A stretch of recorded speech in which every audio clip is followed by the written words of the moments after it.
those soldiers who had fallen on the Union side of the Civil War, and then after World War I, honoring all members, men and women who had lost their lives in combat.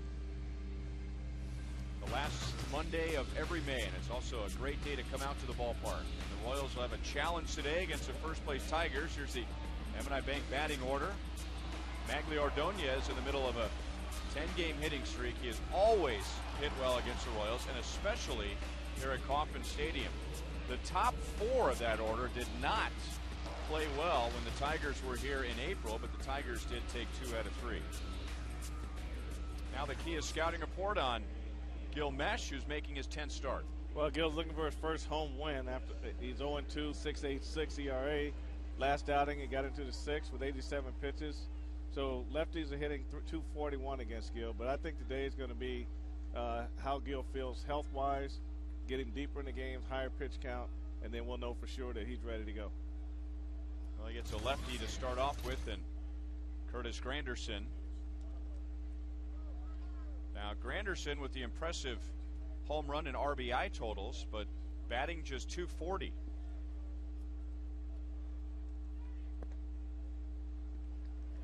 (2-0). Granderson is a struggling hitter coming in today. 0 for his last 13 and just 3 for his last 24. And Gil falls behind 3-0. He's one of those leadoff hitters that he's got the power to hit the ball out of the ballpark. And really probably, if he could bunt a little bit more, he could probably get a few more base hits that way. But he usually goes for the power numbers, and he does usually does a pretty good job by the end of the year. Man, it used to be almost every leadoff hitter, National League or American League, would lay down a bunt. It seems like once a game. That's foul. At least once every other game, and now that is on the endangered species list. Well, it is, and I think a guy like Curtis Granderson can really up his stock even more if he could just hit that higher batting average to go with those power numbers. And you don't see many leadoff hitters with the power numbers that he has.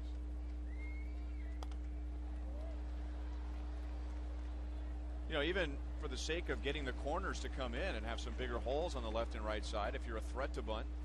Well, especially at first base and third base, if you can get the ball the other way, but mainly at first base, if you can drag bunt a few times, get the first baseman in, you like to pull the ball, then you can definitely get some base hits between the shortstop, first baseman.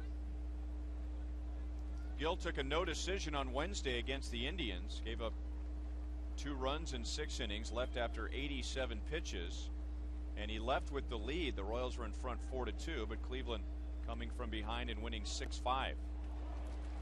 Granderson just got a piece of it, and it's an 8-pitch plate appearance.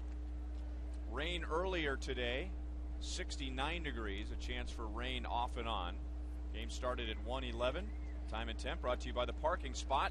Easy to spot, easy to park. The parking spot at KCA. Leadoff walk to Granderson, who has stolen 5 bases this year.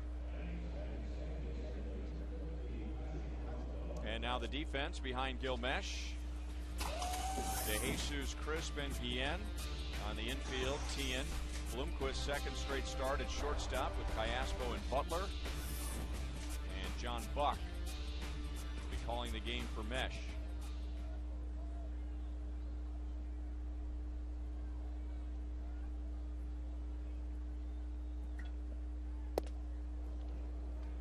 One and 0 on Placido Polanco. He was hitting .263. That's low for him. But in the old school ways of being a number 2 hitter, he'd probably be one of the best in the league as far as how he controls the bat. Well, he's definitely a great number 2 hitter, and with Granderson running but not running all the time, he can definitely hit the ball through the hole. And that looked like a hit and run right there, and that's what he does best. He's able to get his bat on the ball and keep the ball in play. He's the one position, not just Polanco, but a true number 2 hitter whose job is to help the leadoff guy get to second base, and if he gets there, try and get him over to third. He's the one guy where you really don't pay a whole lot of attention to his batting average, right? Well, I don't think so. I mean, .263 is not bad if he's doing all the other things. If he's advancing runners and he's creating first and third situations with Granderson, I mean, that's kind of what you want him to be able to do.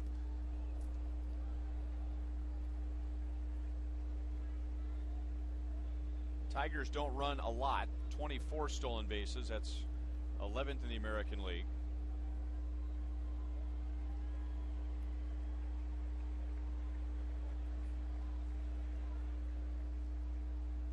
Not running. And it's 2-1. And Gill, uncharacteristic of him, is really missing all over the place. Doesn't appear to just be one side of the plate where he's unable to hit the John Buck target, but missing on all four corners.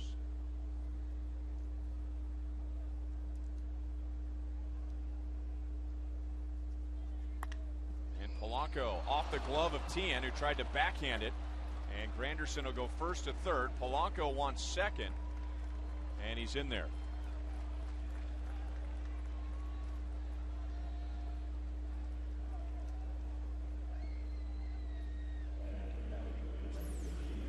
Well, this is where Polanco can make a difference. Once he get ahead of you in the count, he can also turn on the fastball. And Gill got behind and left the fastball out over the plate, and Mark Tien couldn't really make that backhand play. No decision on the scoring. Either way, it's second and third and nobody out for Maglia Ordonez with a 10-game hitting streak.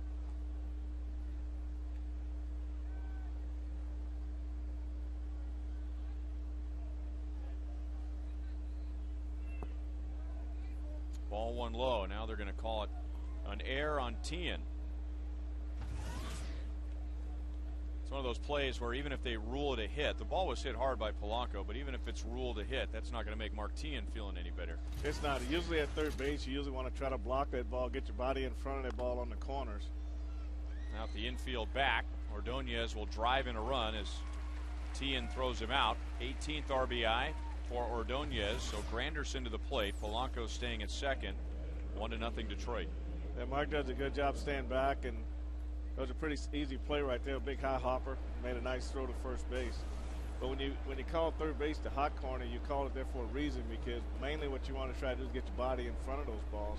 But more and more players are starting to get off on the side and trying to do that little hand deal to try to be quick with your hands versus just block it and try to get an out. I think if you'd have got in front of that ball and tried to block it, then it probably would have been a base hit. In a completely different situation, you'd have runners at first and second with nobody out, as opposed to second and third with nobody out. Right. Miguel Cabrera, third in the league in hitting at 367. Royals really pitched the top four guys in this order extremely well back in April. Granderson was 1 for 12. Polanco 2 out of 13. Ordonez 1 out of 13. And Cabrera 1 for 10 with a single. Cabrera didn't get a ball out of the infield until his 9th at bat. The Tigers were able to pitch their way to a series victory, 2-1. Up the middle, and Cabrera on a 2-strike pitch makes it 2-0 Detroit.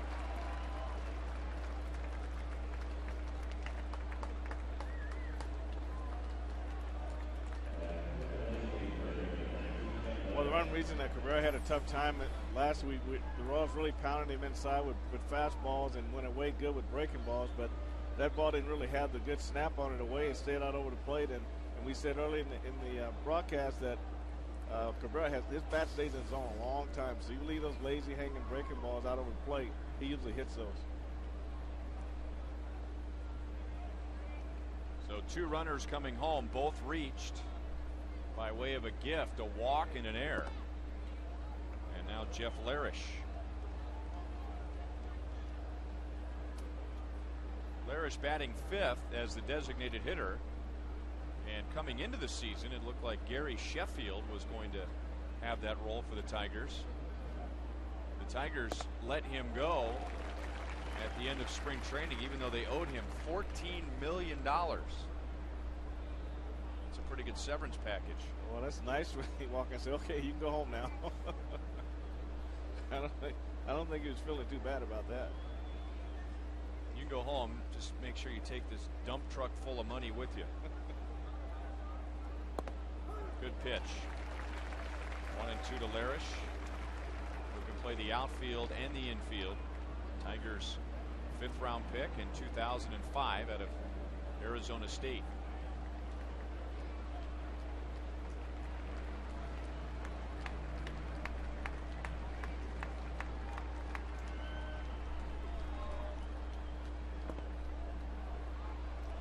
Two and two. Well, the Tigers are in a similar boat right now as the Royals. They are not happy with their offensive output. Jim Leland's team has lost their last 2, but before that they'd won 7 in a row, had a 4-game lead over the Royals in the Central. Now the count is 3-2 on Larish. Tigers have scored more than 4 runs just once in their last 6 games, which, you know, doesn't sound horrible, but this is a team that should have an explosive offense. Well, and they do, and it's not when it's cooking on all cylinders. But I think this is the second, third time around for teams playing each other, and I think the pitchers have done a better job making adjustment to hitters than hitters are to the pitching. I think that's why, in my opinion, the offense is starting to be more inconsistent from not only from the Royals but from the other teams in the Central. Well, this is a problem for the Royals during the Cardinals series, getting down early in the game. On Friday and Saturday, the Cardinals scored 2 runs in the first.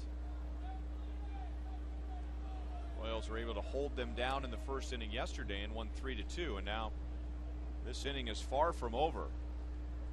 2 runs home and 2 on 1 out for Brandon Inge, who has homered 12 times this year. Gill still really fighting his control, and that's a 25 pitch inning.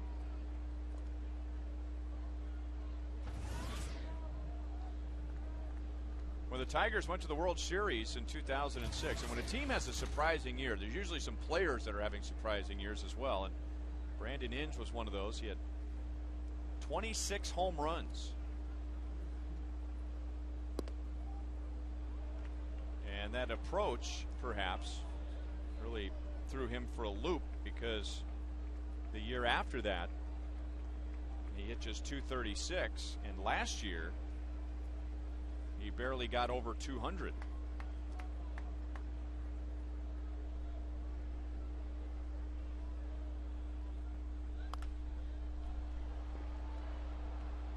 Butler will give it a look, but that's well back into the seats. It's 2-1.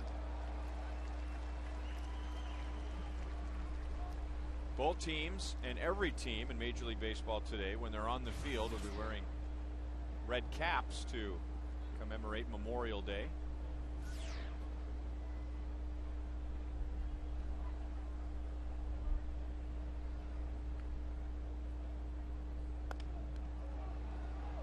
Slicing up the right field line and just foul.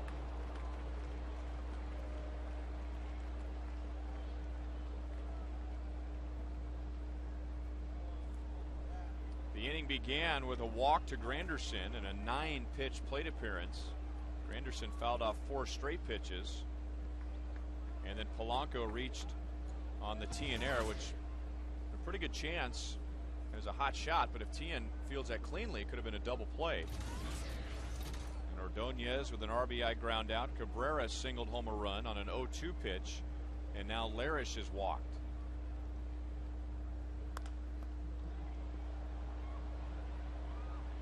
Still 2-2 on Inge.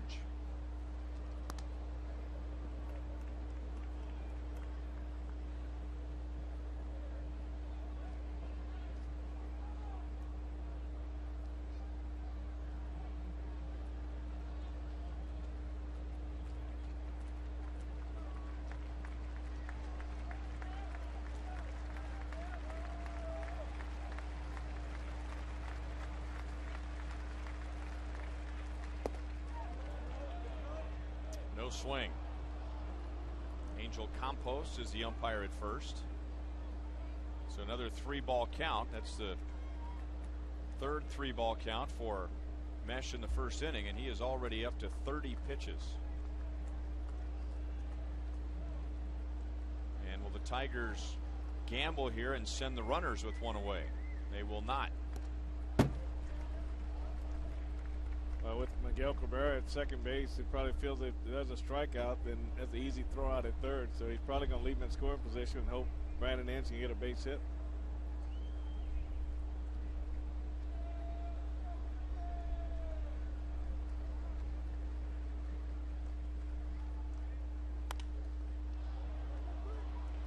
Into right field, Jose Guillen is there.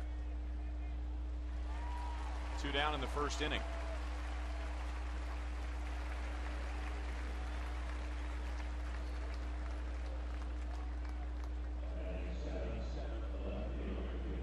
And now the left fielder, Cleet Thomas, who was not with the Tigers when they were here in April. Carlos Guillen, who the Tigers wanted to move to the outfield this year.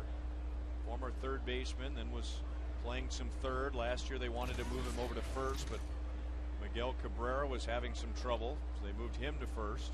Guillen back over to third.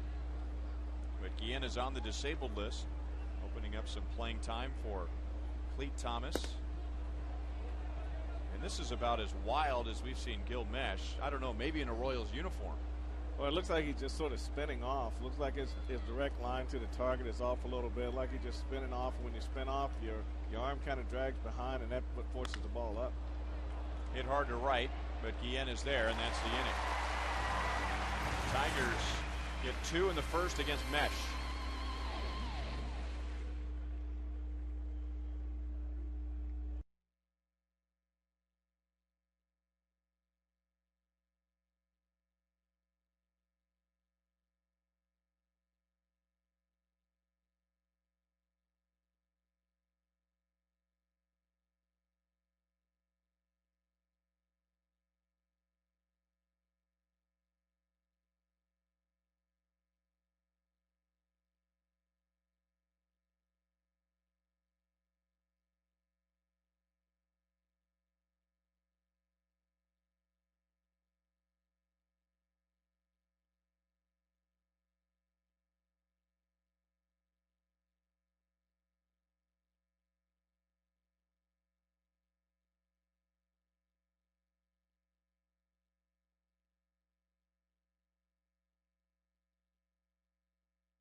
The Tigers getting 2 unearned runs, and now the M&I Bank Royals batting order.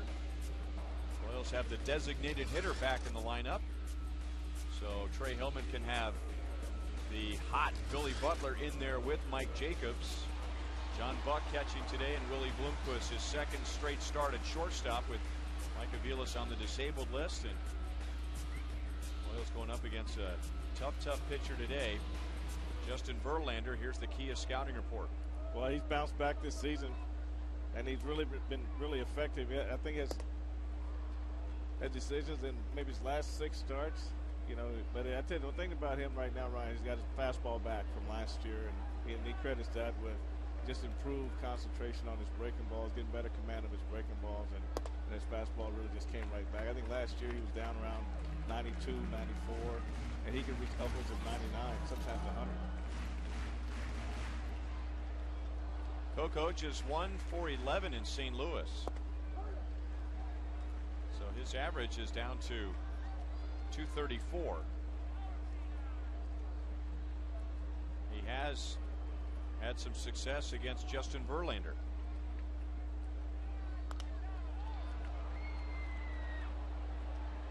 Out from short is Santiago, and he's there to make the catch.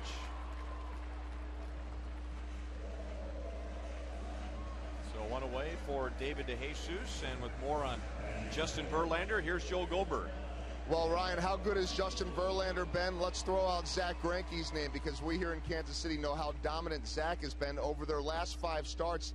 Zach is 3-1 with a 1.46 ERA. Verlander is got a 1.02 ERA with a 4-0 start. I was talking to Tigers analyst Rod Allen about Justin Verlander, and he said that back on April 24th when the Tigers were here, he feels like Verlander was watching Greinke, saw that complete game, and that's what inspired him. Ever since then, Rod says that Verlander has been their Zach Greinke. Well, then he must be pretty good. We like Zach better. David hits a bullet to Cabrera.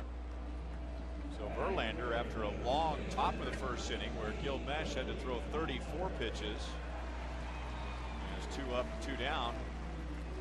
In the bottom of the first with Billy Butler coming up.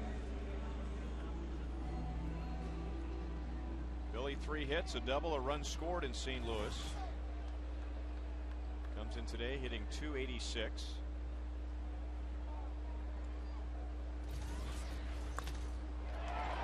Hammers the first pitch to left, but it's going to stay in the park. And Clete Thomas helps Verlander complete a 7-pitch bottom of the first inning.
Tigers. Here is today's league leaders, brought to you by your Kansas City area Toyota dealers. And 3 of the stingiest in the American League in regard to home runs are in the ballpark. Zach Greinke is still not allowed 1. Gil Mesh 1 after he had an inside the park home run taken away, and Justin Verlander has allowed 3. That's per 9 innings pitched. So excellent ratios for Mesh and Verlander in there today as Gerald Laird fouls it away. It's going to be a tough day to hit a home run with the wind blowing the way it is. This storm that arrived in Kansas City early this morning is actually coming out of the east, so the wind is blowing in from right. There really is no part of the field where the hitter is going to get any help from the wind, but certainly going to be knocked down if they hit him high in the air anywhere from center field into the right field corner. Yeah, the flags are sort of blowing straight down, so it's kind of hard to get a read for exactly what they're doing. If you look on top of the Hall of Fame building, it's like they're blowing to the left, and usually without the new structures, you could almost tell when it was cool, the ball always blew to right, and then when you got into your hot weather, it always blew out to left. And the question has come up, especially when a team comes to Kauffman Stadium for the first time. This is the Tigers' second trip, but everyone wants to know, how has the new construction affected the wind? And we really can't give them an answer yet until we get into June, July, and August with that hot air and the wind blowing out of the south. Laird flies to center, 1 down in the second inning. But the one thing we know for sure, even when we weren't sure about the winds on the high fly balls, and we thought that it would be hard to hit them, there's been some guys like Billy Butler hit low line drives that have gotten out of here. So it gives you an indication that maybe the ball's up high or facing a different wind than the line drives. Now Ramon Santiago, expected to be a backup infielder this year, an excellent defensive shortstop, but it appeared that Adam Everett might be the regular shortstop, but with numbers like Santiago has, who has never been known for his bat, hitting at .338. He's homered 3 times, driven in 19. 1 ball, 2 strikes. Coming up this week on Fox Saturday Baseball, Justin Morneau and the Twins take on Evan Longoria and the defending American League champion Rays. Fox Saturday Baseball returns this week at 3 p.m. Central on Fox. And slapping it to the left side where Tien guns down Santiago. 2 up, 2 down for Mesh in the 2nd inning.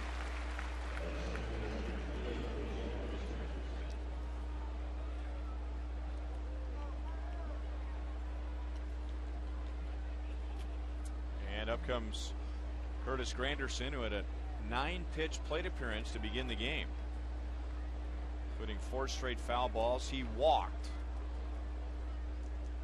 Polanco reached on a Tien error, and the Tigers went on to score 2 unearned runs.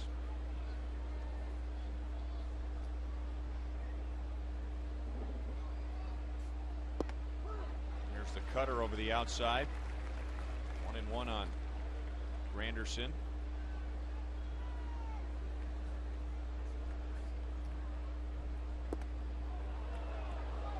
Just outside, according to home plate umpire Paul Emmel.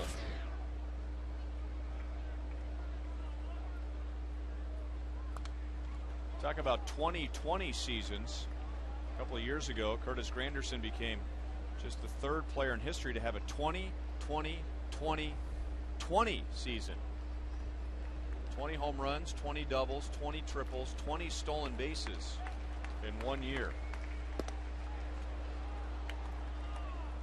And he's pretty much had to do it the hard way because, you know, when you look at this at bat, and the defense never changed when he came to the bat. Shallow center, and that'll snap the 0 for 13 for Granderson. Runner at first with 2 outs. This pitch right here, it really got in on him, and he just really got inside it and just cut it enough to get it out over shortstop.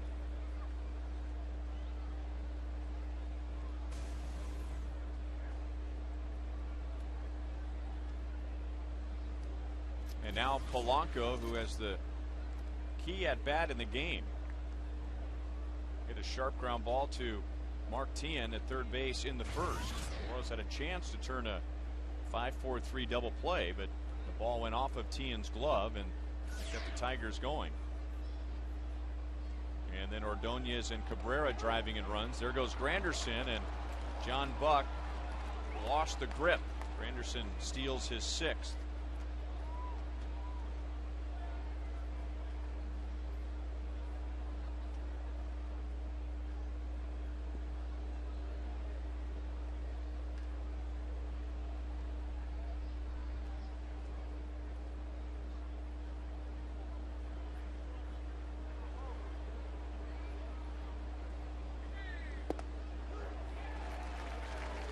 Oh, 2.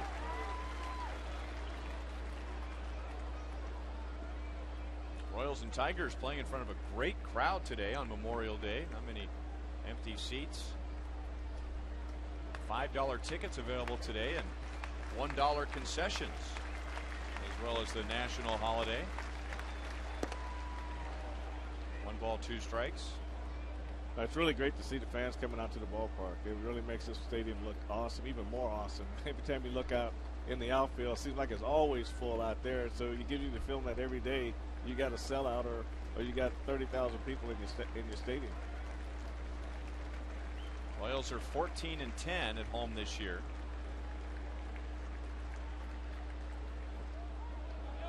And it's 2-2 on Polanco, who normally is one of the toughest, if not the toughest, in the American League to strike out. Well, he chokes up and doesn't really try to do too much, tries to put the ball in play and tries to work it the other way with 2 strikes. And I think that's really one of the big advantages of how he approaches hitting. He is the 4th toughest this year, striking out once every 14 and a half at bats. Gill does not have a strikeout yet today. Butler with a great play at first, and that saved a run. So that'll give Mesh and the Royals a lift as the Tigers leave Granderson at second base.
Improvement projects, visit quikrete.com. Quikrete, it's what America's made of.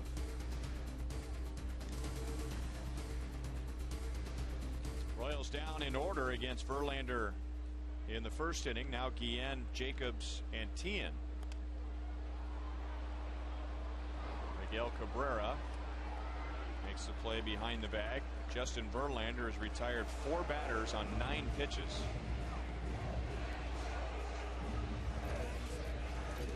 Now, it's interesting what Joel had to say about Verlander admiring what Zach did against the Tigers back in April, because one of the things that Zach points to in his turnaround season last year was having more focus on every single pitch having a purpose, and not just kind of sitting back and saying, hey, I've got a great arm, I can just hurl it up there as hard as I want to. But because I was talking to Jim Price, one of the radio announcers for the Tigers and a former major league catcher, and the word that he used in regard to Justin Verlander in his last 5 starts was purpose. Every fastball, every pitch has a purpose. And that's true. I think last year, if you watch him last year a lot, you know, a lot of times pitchers with good fastballs and good breaking balls, sometimes they fall in love with their breaking ball, and it takes away from their fastball. And I think he more or less lost command of both of those last year for the most part of the season. But you know, focus is a key word too. In reading his comments, he says he's had better focus on his breaking balls, which has been translated into being more aggressive pitch to the hitter. That's his first strikeout, so he's retired the first 5. Got Jacobs with a breaking ball. And we know that he's got some tremendous off-speed stuff, change up and that hard slider. I mean, his ball turns over, goes down, and when you can throw upwards of 97, 98 miles an hour, you're going to get a lot of guys chasing that pitch right there.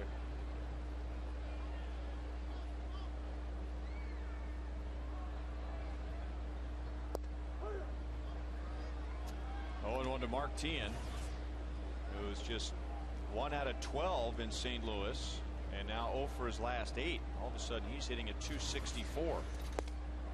That's a pitch he's been having trouble with, and teams have been pitching him like that lately, trying to get him to chase fastballs up. Yeah, that's an adjustment the hitters have to make. We talked earlier about this being the second, third time around through the league playing the same teams, and they're starting to make adjustments to the hitters. But I think the hitters overall are slow in making their adjustments to the pitcher.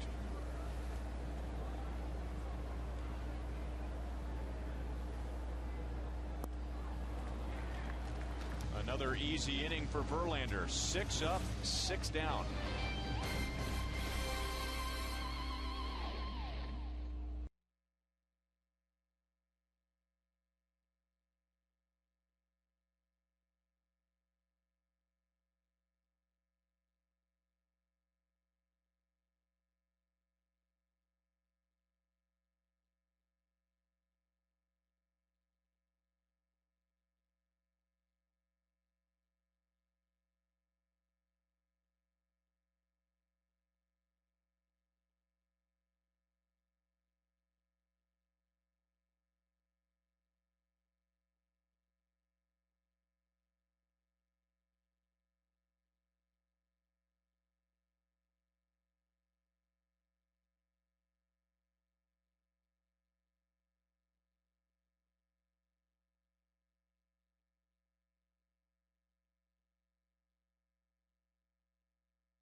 Two to nothing Tigers as we take a look at today's Roadrunner Turbo speed pitch comparison.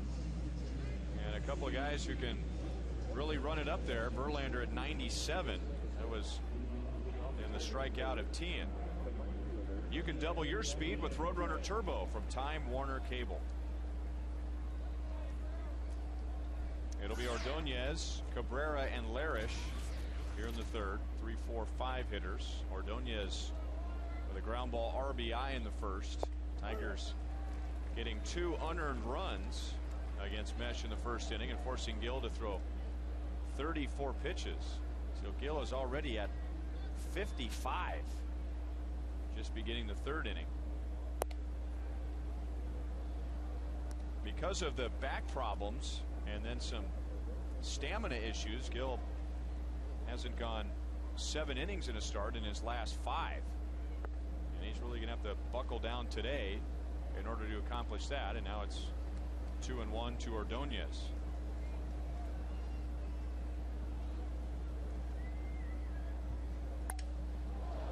What the heck was that bat made of? What was that sound? Sound like a piece of aluminum broke. You know how hard that is, but these maple bats give that sound, and Gill runs a fastball in on the trademark, and the bat just snapped right in half.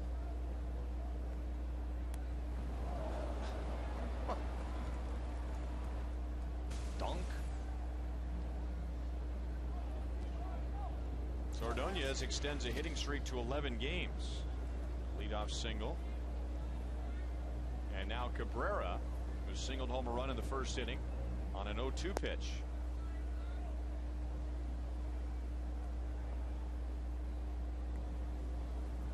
.34 runs driven in for Miguel Cabrera. The league leader is Evan Longoria. He has driven in 49 runs already. 49.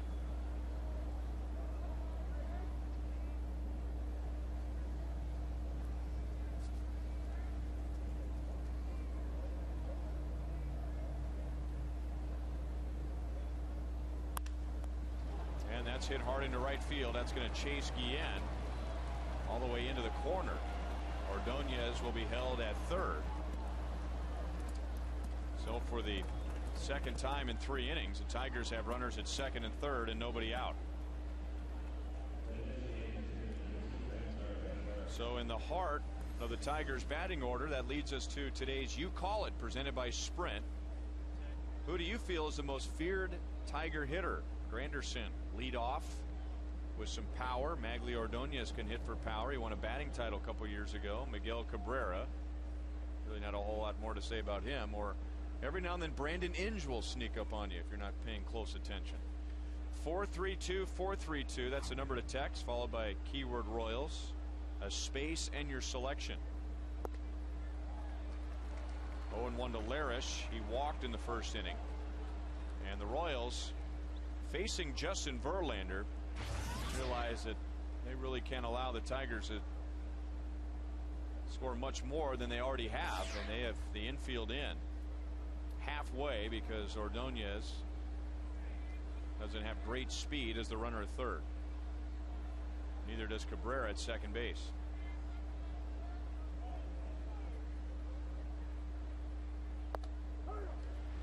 Oh, 0-2.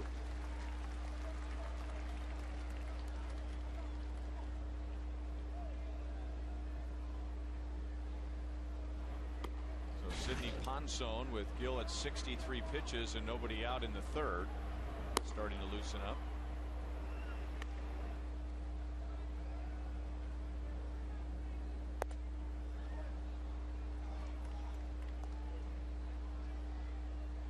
I think the one thing you pointed to earlier, Ryan, was the lack of command of his pitches. This, like you say, this may be the worst game that he's had in terms of command. And even when you pitch behind in the count, you give up base hits even on good pitches. When Gill has had games where he's walked guys, he's usually just missing. I mean, he's never really a guy that you hardly ever use all over the place and Gill mesh in the same sentence.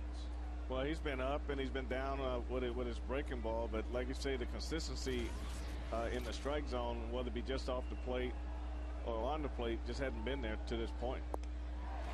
That's his first strikeout, and he picked a pretty good spot with runners at second and third and nobody out. Well, this is Gill's curveball right here. This is one that really goes down, and when he's got that one going, that pitch is awful tough to hit.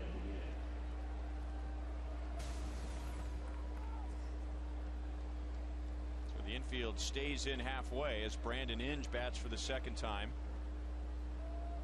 Flied out to right in the first inning.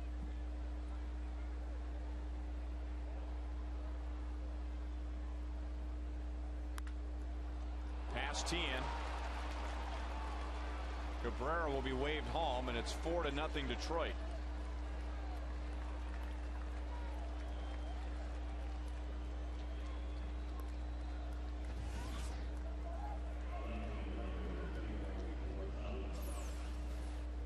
Brandon Inge picks on a cutter and just gets it right inside the bag, right by a diving Mark Tien. With the infield land, that just creates a big area for a base hit when you sting it like he stung that one.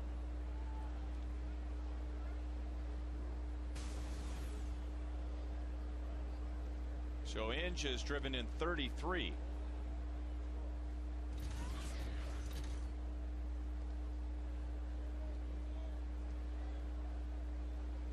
Cleat Thomas lined out to Guillen in right field in the first inning.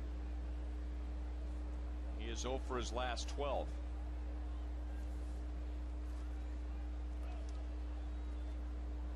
And now Gill paying a lot of attention to Brandon Inge, who has stolen only one base this year.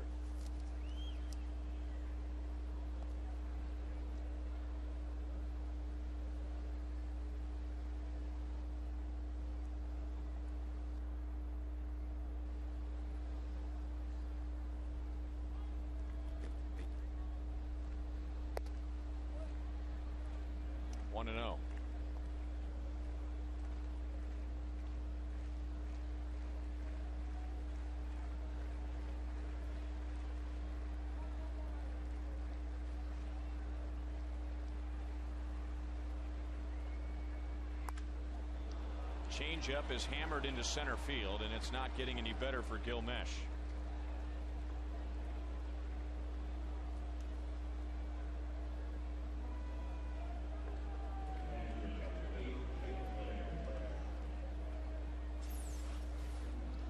Just a changeup that just as it was starting to go away, Thomas was able to get his bat on it, keep it right back through the middle, just under Gill's glove there on the mound, but hit the ball hard in the center field. But it seems like even though he does throw strikes, it seems they're on pretty much everything that he throws.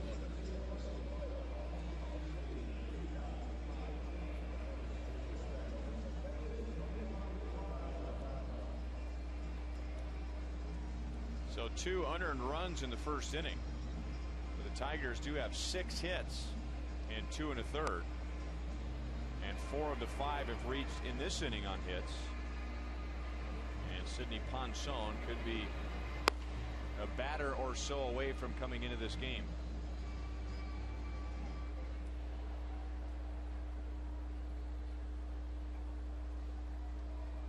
So it'll be Gerald Laird. Flied out to center in the second inning.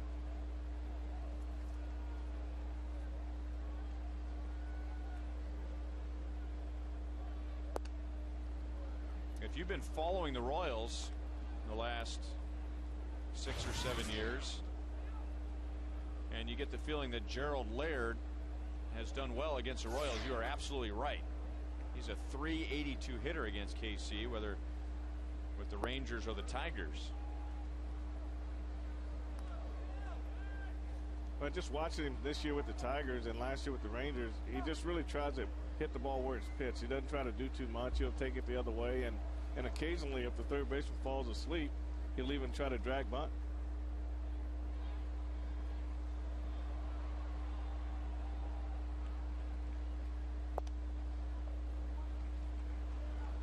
Now 3 balls, no strikes, and maybe the Royals in a 4-0 game in the third inning figure he won't bunt, but Tien's about as deep as you can get on the left side. 4-pitch walk, 3rd of the game for Gill. And here comes Trey Hillman.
There's a lot of balls right over the heart of the plate. And some of them behind in the count, too, which makes a big difference also.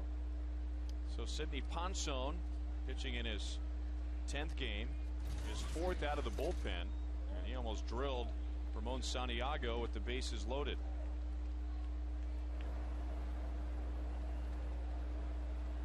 Santiago rolled out to Tien at third in the second inning.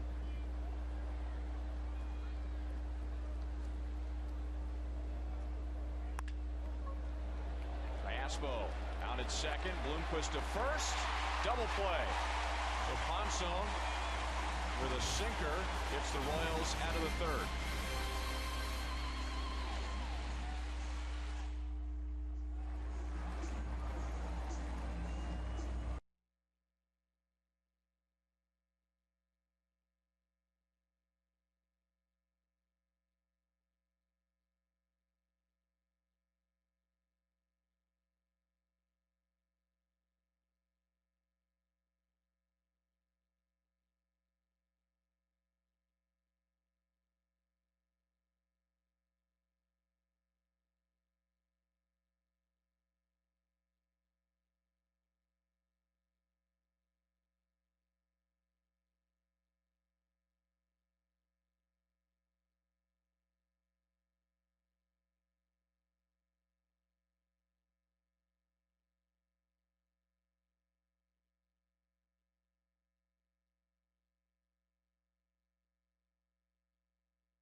Active Army service, including 3 deployments.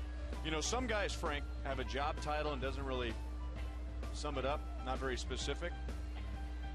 Well, Robert Oliver, as Callaspo leads off the bottom of the third inning. Robert Oliver currently is serving as the Combat Aviation Brigade School non-commissioned officer in charge at Fort Riley. And he is sitting in the Buck O'Neil Legacy seat today on Memorial Day. The Combat Aviation Brigades School non-commissioned officer in charge. That's a lot to get on a business card.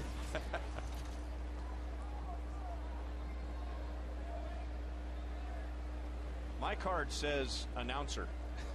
Mine says advisor.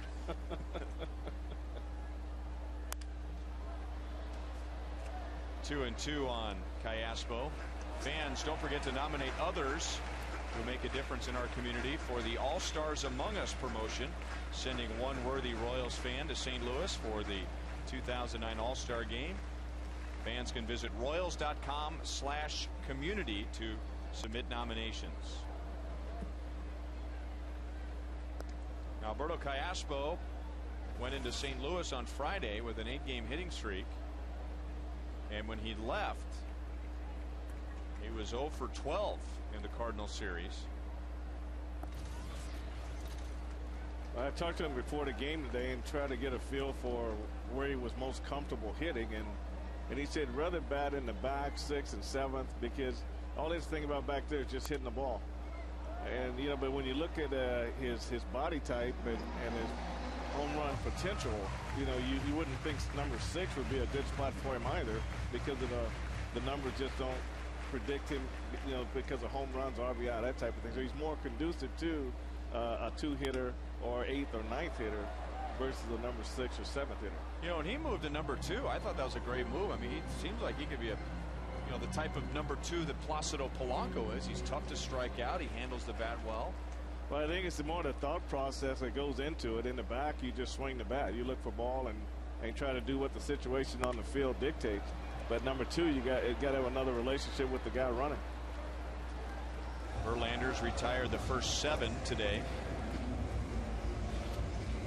Well, this was a big hit last year, and now the Royals will be hosting the 2nd annual Sky Show at Kauffman Open Stadium. That's Friday, June the 12th. Hy-Vee, Pepsi, and 106.5 The Wolf are bringing a complete audio visual spectacular, the biggest fireworks show in the Midwest.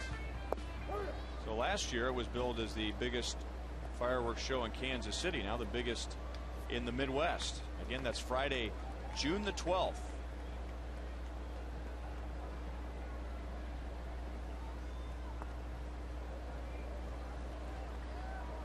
One and one to John Buck. Started the first game of the Cardinals series, was 1 for 4.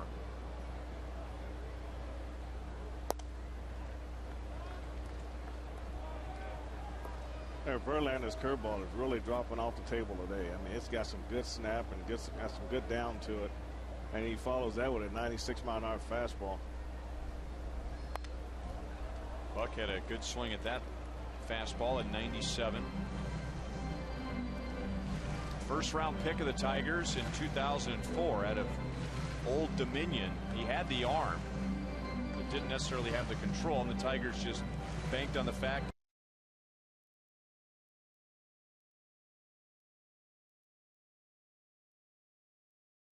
American League Rookie of the Year and pitched with the Tigers in the World Series when they were defeated by the Cardinals.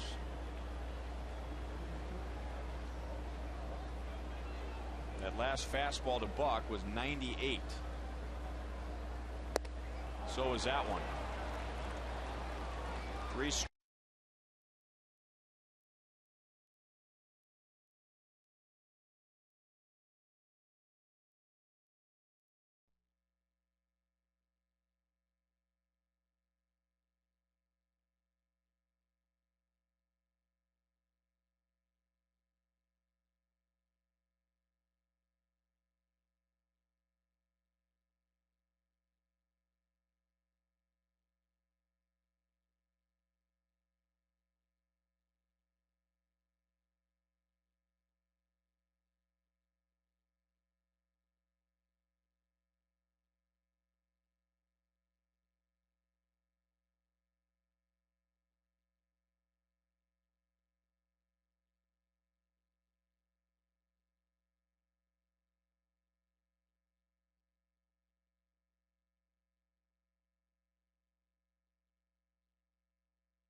Stay right on the corner on the inside with that one. That one runs down and away. And that's the one that tried to steal the inside corner. Does a good job making Granderson give on that pitch and taking the inside corner. So Ponzon faced for, retired for, getting 5 outs because of the double play against Santiago. Second time through for the Royals. Coco fouled out to the shortstop Santiago his first time up. And down quickly 0-2. Verlander has retired the first 9 today. He has struck out 4 of the last 5.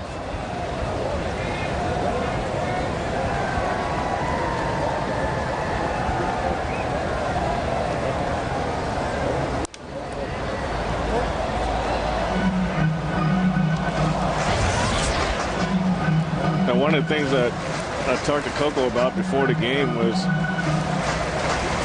the size of the ballpark and basically what do you have to do to get a lot of base hits here, and it's just really hard ground balls and line drives, and we just talked about the fact that maybe, you know, he said maybe hit too many fly balls, and when you get under the ball like that, hit too many fly balls, especially here, you just don't get a lot of base hits unless you're a real strong hitter, and he wants to get back to just getting on top of the ball, trying to hit hard ground balls and try to use his speed a lot more.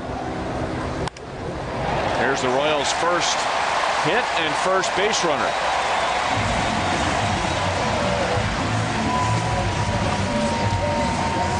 Well, still a sharp breaking curveball. It just stayed up for him. It just stayed up, and he was able to get behind it and stay on top of it and not get under it and pop it up. That was a real good job of 2-strike hitting right there. See how the ball stays up, and he just gets right on top of it. He didn't go under it. Head right there, hands right on top of the ball, and if he does that, his average is going to climb real fast.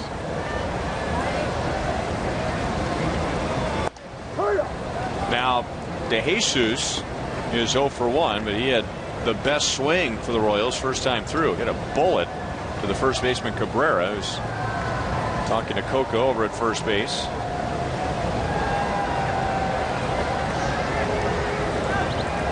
That just goes to show no matter how good you're throwing, when you get up, hitters seem to be always ready for that pitch that's up out over the plate.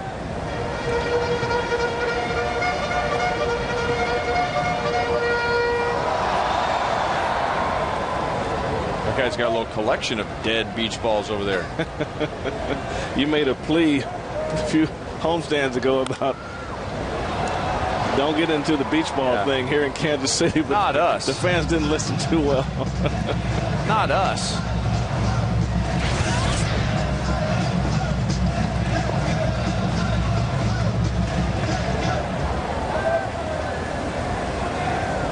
I don't think they'll charge you any admission if you want to go out in your driveway and bat around a beach ball. I think it was during the Anaheim series when you made that statement. I remember being in Boston. Boston is loaded with beach ball. There are beach balls everywhere there.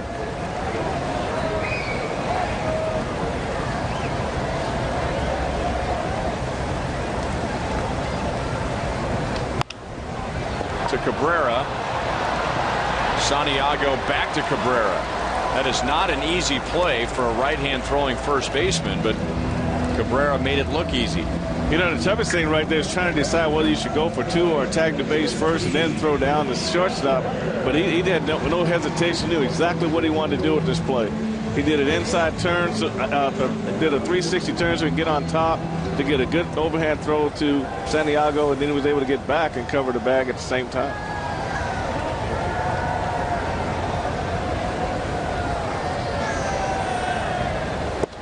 Now, baseball etiquette will tell you that when you're down by 4 runs, you shouldn't play for 1 run. But the way Verlander's pitching today, I mean, what are the chances you're going to have a big inning? I mean, do you try and maybe just chip away and just go for 1 run at a time? Well, I think he's still trying to play the game to where you can get back in it. You get a man on first, and you hope you can get a base hit to give you a first and third situation. You don't want to sacrifice a guy to second just to get him in scoring position. You just want to keep playing the game. 1-2 on Butler, flied out his first time. Remember, as part of the Royals salute to the Negro Leagues, you can get a replica Monarchs jersey from Pepsi on Saturday. That's available to the first 20,000 fans.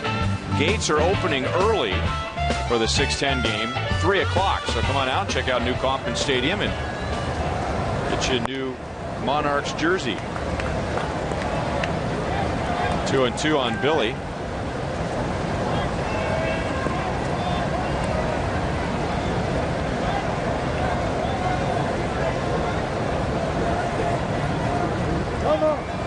We don't have to say anything about nobody getting any hits in this game, but in Milwaukee, the Cardinals and the Brewers, as Butler hits a bullet into center field.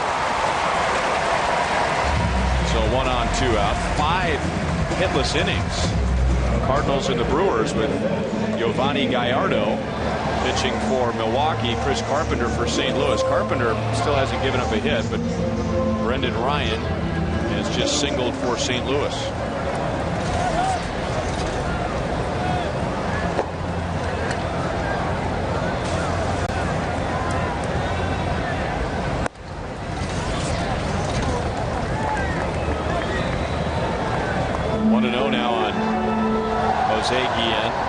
The Cardinals really pitching well. We got a taste of that over the weekend, and now they've given up 5 runs in their last 59 innings. You're going to win some games when you do that. You're going to definitely be in them, that's for sure. You won't be out of too many games, and they had close games with the Royals all weekend.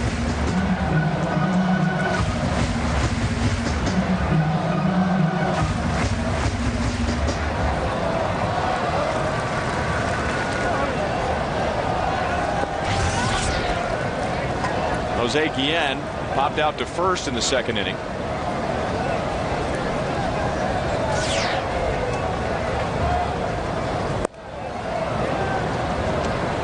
Two and 1.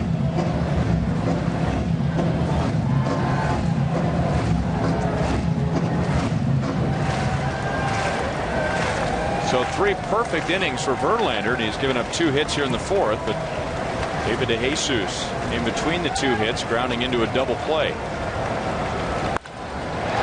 that's into left center, so that double play is huge. Billy holds at second and 2 down.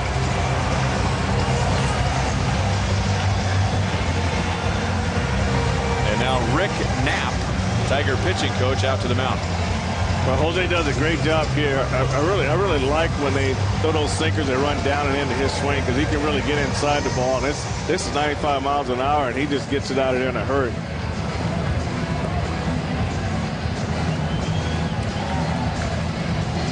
Well, I'm not suggesting that Justin Verlander is going to fall apart, but this happens quite a bit. A pitcher's in a groove, pitching out of the windup, doesn't have to worry about base runners, everything's going smooth, and that first hit happens, and all of a sudden it's like a completely different game for that guy. It's almost like he's in a zone, and he's working at his pace and getting out after out after out, and all of a sudden there's 2 hits in 1 inning, and you do lose your focus, but you have to get back on that horse and ride it again. But you see it a lot when guys are throwing no-hitters, and all of a sudden they get that first hit, boom, the game kind of goes away. You know, Scott Baker was a good example when he played Minneapolis.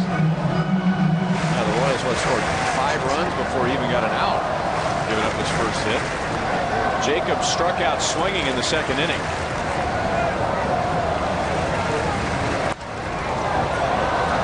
That ball needs to get out of play, and it does.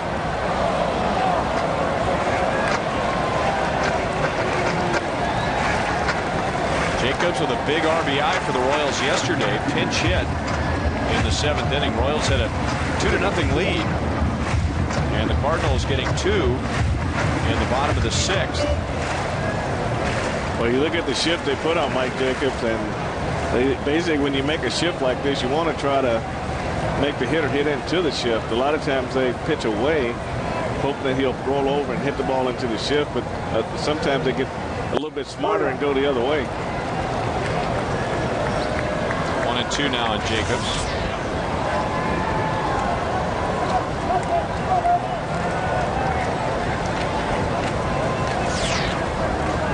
Normally, if he gets the ball down to Mike Jacobs, he will pull it. But if you get it up, like a breaking ball up out over the plate, he can't hit that ball in the left center field. 87 with the fastball, 2-2.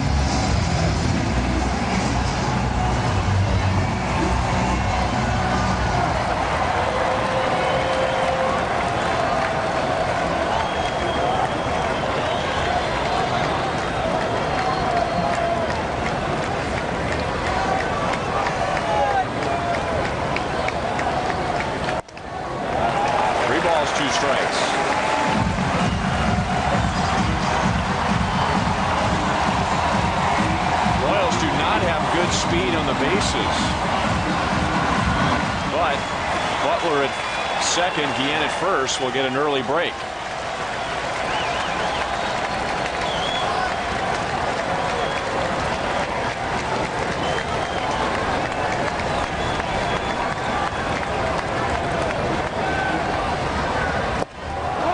Blew him away at 98.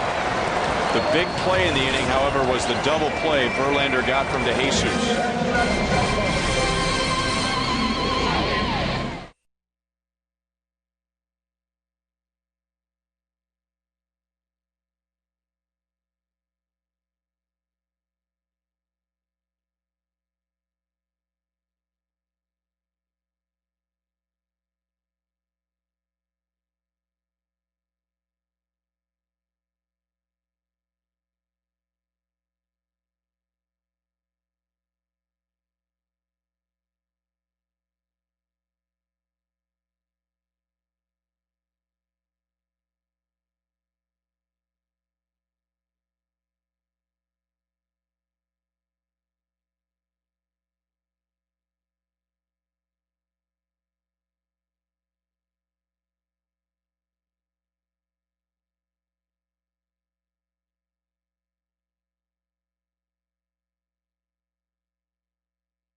Verlander getting a big strikeout on Mike Jacobs. Well, that was a huge inning right there. That could have been the inning to really turn this game around for the Royals, and that strikeout right there probably will give Verlander some additional confidence going back out. But anytime you get a guy throwing that well, and you get men on base, and you have him in a position where one hit can turn things around, and he gets out of it, then the momentum goes back to the pitcher at that point. Miguel Cabrera, who was third in the league in hitting coming into the game, is 3 for 3. So two things need to happen for the Royals to get back into this game. They need to score some runs, but they need the bullpen to keep the Tigers right here. And Sidney Ponson retired the first 4 that he faced, getting 5 outs thanks to a double play, and now deals with his own first base runner. 0-1 on Larish, a walk in the first, a strikeout in the third. The Tigers scoring all 4 of their runs off of Gil Mesh in 2 1/3 innings. Left side off of Bloomquist's glove. 2 on, nobody out.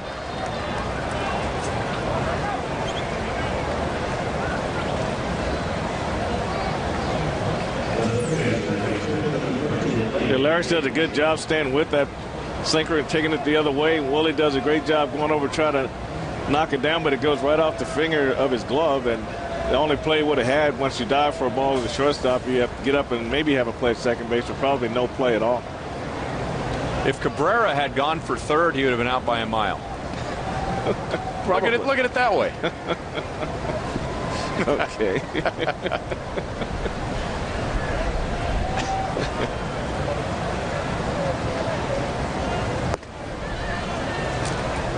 Ball one on Inge. 2-run single against Mesh in the third inning. Lied out in the first.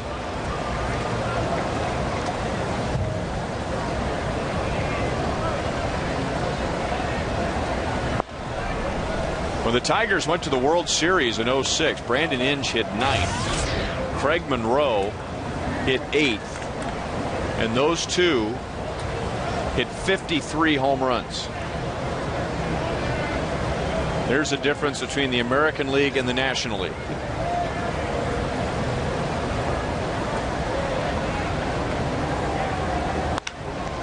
Another ground ball base hit. Bases loaded, nobody out. This is the plight sometimes of a sinker ball pitcher. You get your ground balls, but sometimes they're just well placed. Well, when you're a hitter that likes to pull a ball and you like to open up, then that sinker coming inside is a good pitch for you to hit, especially when it's down. If you want to use your sinker, then you want to use it on the outer half to try to catch the outside corner, or stay with your four-seamer away or your breaking ball away and try to get him roll over there. But just like Jose Guillen, this is a perfect pitch for those type hitters. And now Cleat Thomas, who's had 2 good swings, lined out to right in the first inning. Single to center in the third. That single snapping an 0 for 12.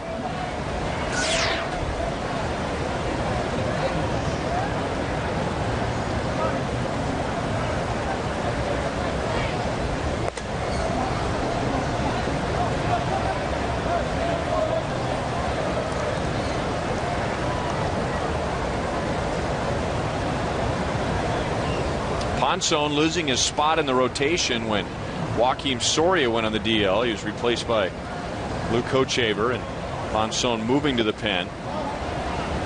And with Hochevar moving to AAA, first thought was, well, Ponson will get a shot back in the rotation, but the Royals won't need a 5th starter until June the 6th. And the Royals saying that was the biggest reason why Hochevar went back down to AAA. He wasn't going to get any work as a starter here. So that gives him a chance to pitch, work on a few things, and then we'll see where the Royals stand once June 6th rolls around. Well, his last start really gave him something to build on, though. I mean, he really had that rough first inning, but he settled down and got deep into the game. So at least he's going back to Omaha with something positive.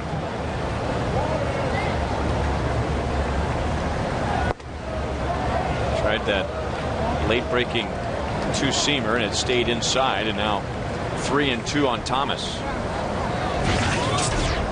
Now we've seen Ponson when he's been really good, and he's been really good when his 2-seamer is really turned over and act like a true sinker. Right now he's throwing the 2-seamer that's running into hitters and not really turning over. Another ground ball base hit, this one with a broken bat. Larish is going to be waved home, so it's a 2-run base hit for Thomas and a 6-0 Tiger lead.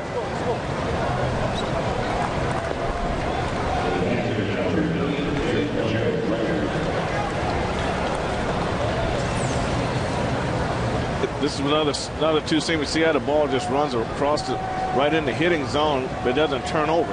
And that's why the hitters are hitting the ball hard in the hole. When he's really effective, his sinker turns over and goes straight down, and hitters usually hit over the top of it and beat it in the ground. Still nobody out, and first and third for Laird. Have to be awake for the bunt with this guy. Instead of pop up, shallow right, Callaspo is out. Inge not tagging at third. So 1 away, Laird is 0 for 2. So now the Royals have to get 6 runs to tie the game against Verlander.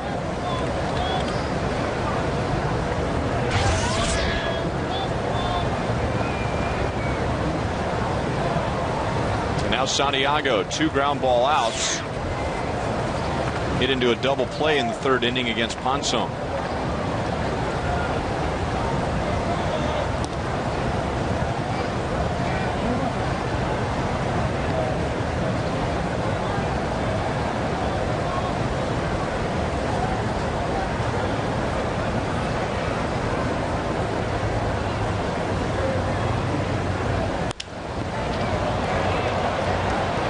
go in deep center field, and that'll get a runner home. So it's a 3-run 5th inning. Santiago with his 20th RBI. The Tigers now lead 7-0 in the 5th.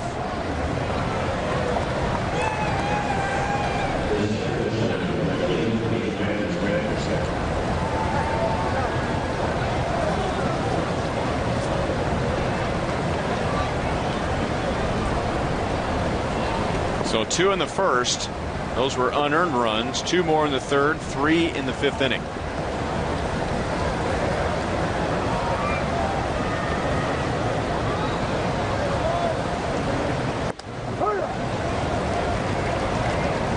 Granderson walked to open the game. Had a long plate appearance against Gil Mesh. Came around to score on an Ordonez ground out. And then singled in the 2nd to snap an 0 for 13.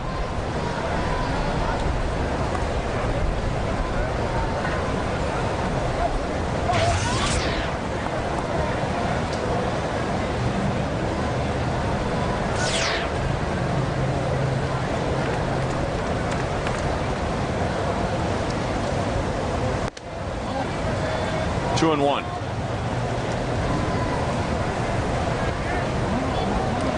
Wasn't that long ago, in fact 3 years ago in spring training, the Tigers were trying to decide between Curtis Granderson and Nook Logan. Remember him?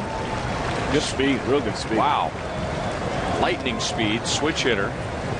Granderson ended up beating out Logan. And Logan has played very few games in the big league since. Anderson helping lead the Tigers to the World Series that year, and has a long-term contract. Tigers had 3 in the 5th against Ponson. Yeah, thanks, man. It's pretty. Hey.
Square off with Curtis Granderson and the Tigers.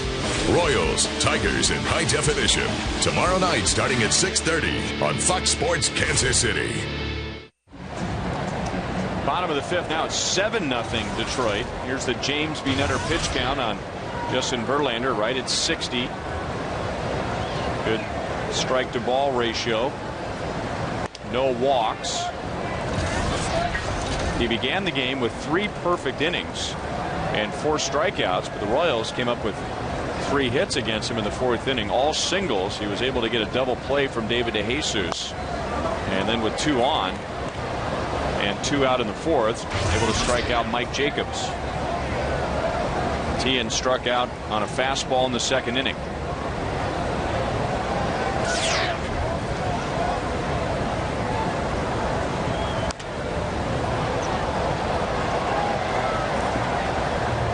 One and 2. Now Justin Verlander has blown a couple of big leads this year. He hasn't blown one this big, and this was before he was on the stretch that he's on now. That is a nasty pitch for his 6th strikeout.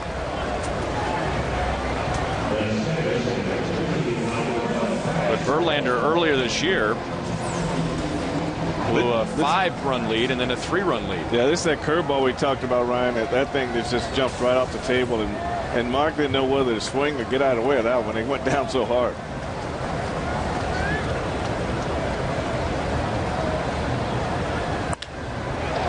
Caspo snaps an 0 for 13 with a 1-out single.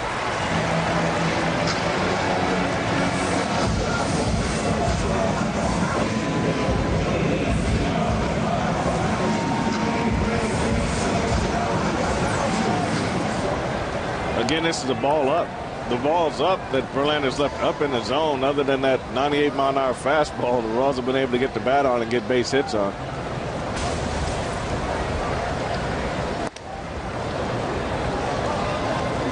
Oh, 0-1 to John Buck. Struck out swinging in the 3rd inning.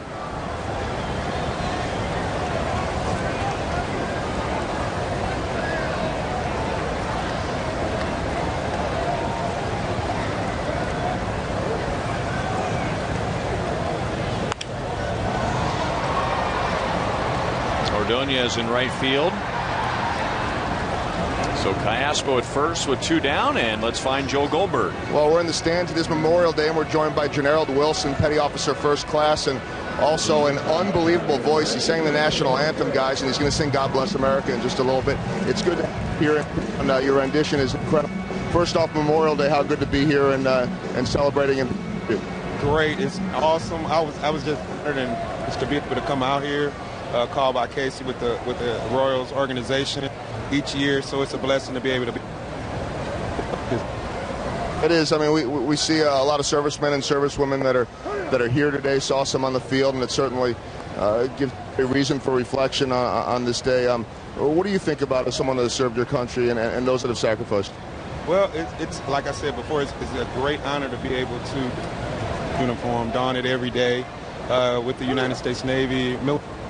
In general, is awesome to be able to support the United States of America and be a great ambassador and representative. Well, we appreciate everything you and all the fellow servicemen and women do for this country, have done for this country. And guys, coming up in just a little bit, God bless America, and hopefully we can get a little clip of this because he is just absolutely unbelievable. Let's go back up to the seats. All right, thanks, Joel. Another scoreless inning for Verlander. He has a 7-0 lead. With the Ford Advantage plan, you get quality that Honda or Toyota can't beat.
Ultimate sacrifice in defending our freedoms, and also honoring those who are currently serving in the military.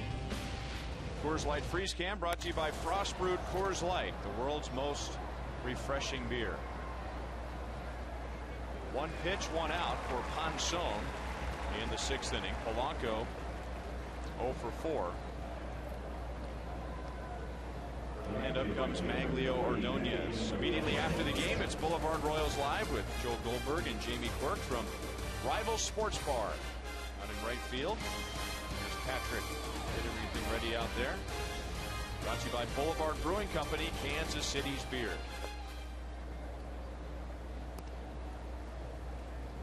Ordonez has driven in a run. He has scored a run.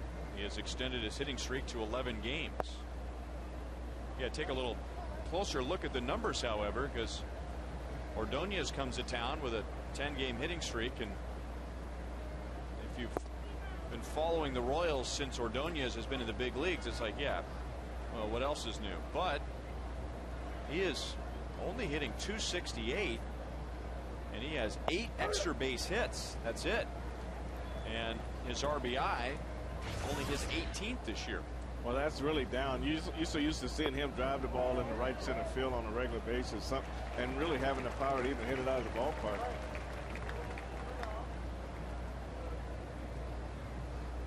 Won the American League batting title 2 years ago, hit over .360, finished 5th last year.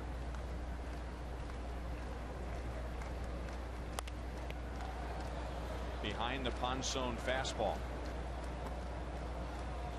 When he was in Kansas City with the Tigers at the end of April, he had 1 hit, and it was a home run. He was 1 for 13. That was his first extra base hit of the year. That was, what, the 3rd, 4th week of the season.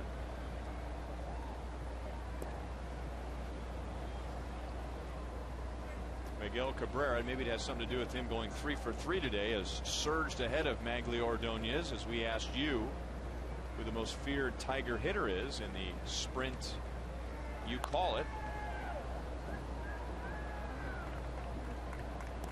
The one thing that helps Maglio is he's hitting in a good lineup to hit, and you know that sooner or later he's going to get going because he's got too good a swing, and he really doesn't try to pull the ball. He stays inside the ball, so you can expect him to get hot at some point. Tien's going to have to throw from foul ground, and Butler handles it tough hot. Good play on both ends. 2 away in the 6th.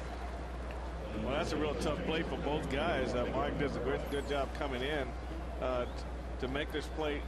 He rounds the ball and really didn't set to come over the top. He just got it and let it go. And Billy, that was really in between hop for Billy, so that was really a tough ball for him to handle at first base.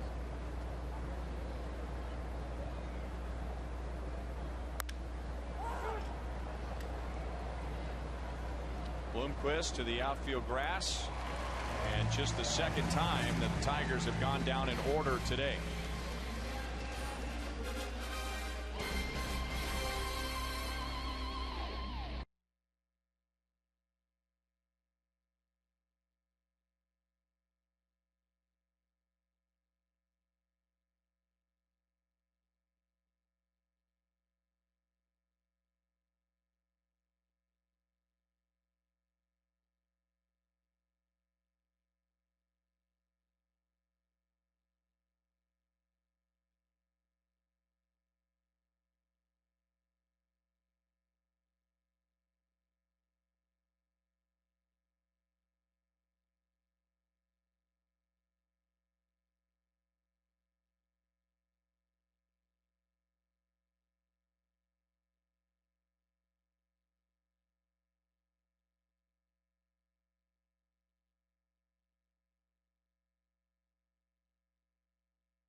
25.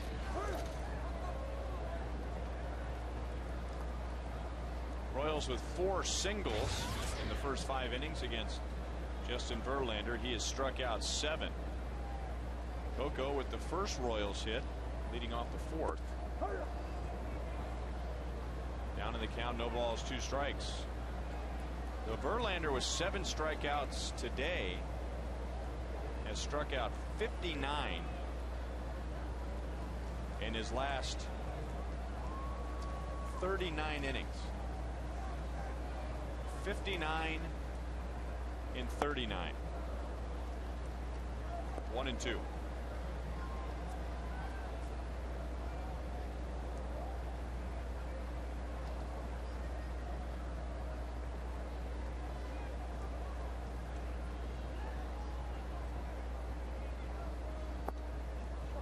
Two and 2. You know, with numbers like that, Ryan, the one thing that really pops out in those numbers is that you won't see a lot of big innings in there because he's got ability to strike out 1 or 2 guys per inning.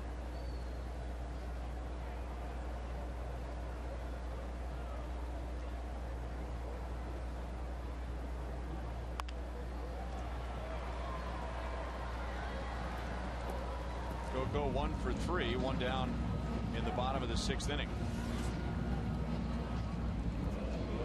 Last year, Verlander losing 17 games. He had won 18 the year before, and the Rookie of the Year before that.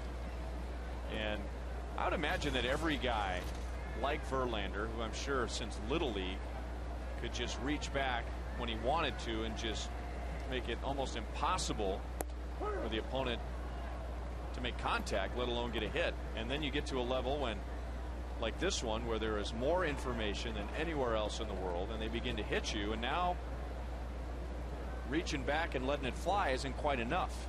Especially when you have the ability to spot it where you want it. That's the big key in pitching, is being able to throw the pitch where you want the pitch, and you don't have to throw 98 miles an hour. What 98 miles an hour allows you to do is make a mistake and get away with it. Where the guys who are in that 90-91 range, they make a mistake, they get pounded. So, and then the thing about him too is he's got 2 other weapons: that great changeup and that great curveball. DeJesus into left, cut off quickly by Thomas. That holds DeJesus to a single. So David 1 out of 3, and up comes Billy Butler.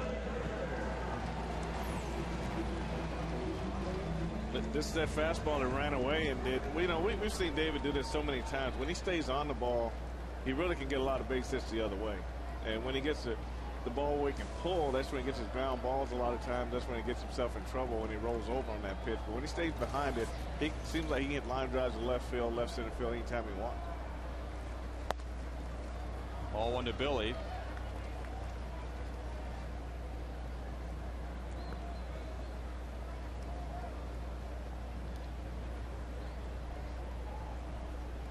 Perfect example for David today. His 2 outs have been pulled on the ground to first, and his 1 hit has been to the left side. Don't forget about Inc. College Nights at Kauffman Stadium. The next one is tomorrow for the 7-10 game against the Tigers. $7 lower level seats to high school and college students with a valid school ID. That's every Wednesday. And tomorrow, the Royals will also include a happy hour with concession specials in the outfield experience. DeJesus running, Ordonez and Granderson chasing, and Ordonez runs it down on the track.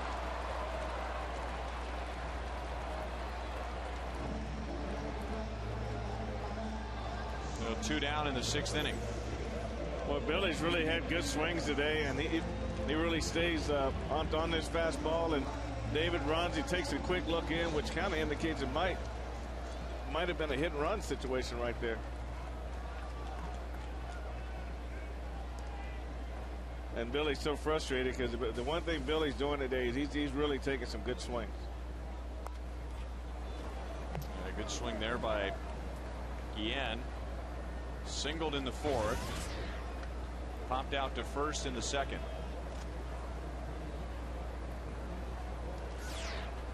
Yeah, David really looked in a long time when he was running, when he was still in second base right there. So that really told us that probably was a hit and run right there. Billy's seeing the ball as well as anybody on the team today.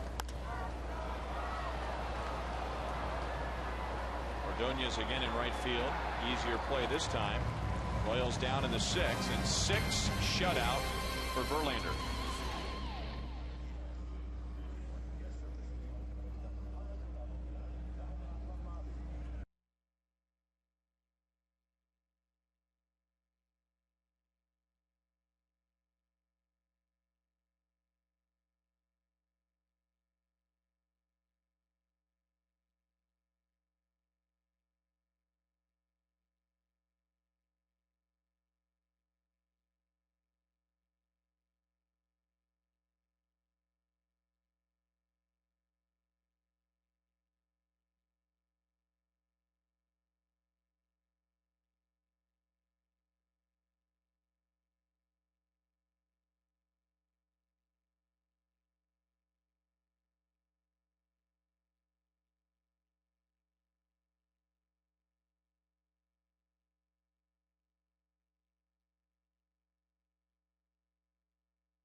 Mesh is shortest.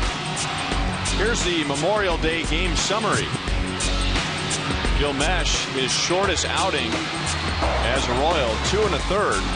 Gave up 4 runs, 2 of those were unearned. And Justin Verlander with 6 shutout innings, 7 strikeouts, and only 1 runner advancing past first base. So his hot streak continues. His offense has given him plenty of support. And now we go to the 7th inning with a huge crowd here today. Ron Mayhew is the 3rd Royals pitcher. Sidney Ponson went 3 2/3 after Mesh gave up 3 runs. Mayhew appears for the 18th time this year.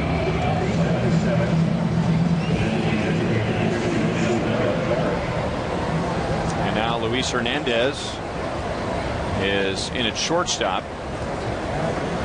Mitch Meyer has taken over in center field.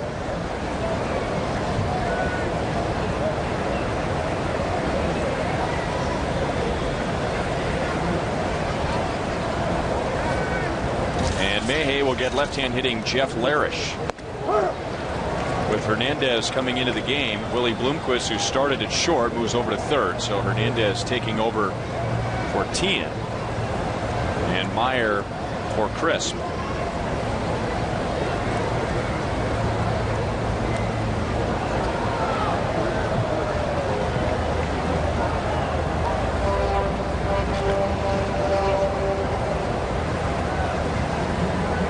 Larish an infield single and scored in the Tigers'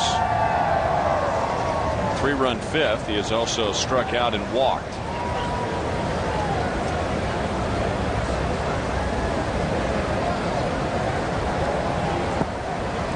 Two balls, 1 strike. Well, a good day for the bullpen yesterday, and Juan Cruz coming up with a save, helping Brian Bannister win. But prior to that, it was a bad stretch of 4 games for the Royals pen. And you brought this up in St. Louis, which is interesting because the Royals have only had, at least by my count, 3 Joakim Soria appearances, meaning a lead of 3 runs or less in the 9th inning. Now the Royals have blown some saves since Soria's been gone, but those could be blown saves in the 7th or the 8th inning. I'm talking about Joakim Soria save situations. There's only been 3 of those since he's either been on the disabled list or not available. But Since he has gone on the DL, Frank, the Royals are 4-11 and 2 of 9 in save opportunities. As Larish strikes out in the 7th.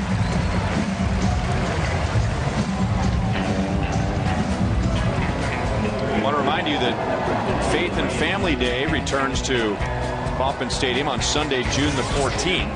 That'll be a Royals game with the Cincinnati Reds. So you'll enjoy the game starting at 1:10, then stay after the game for the Sprint Fun Run and a free concert by Mercy Me. For tickets, 1-800-6-ROYALS, Royals.com. Stop by the stadium box office or go to any Hy-Vee food store.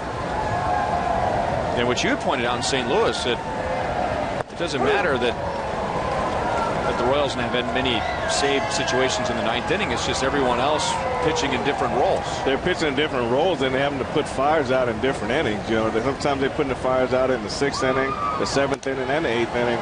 And today, with Lee having an early exit today, having to come in and try to put out fires in the 3rd inning. So I mean, it's just today.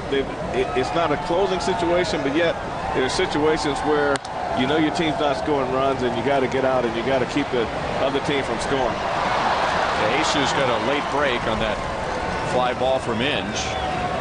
It was a 1-out single, and Inge's 3rd hit of the day.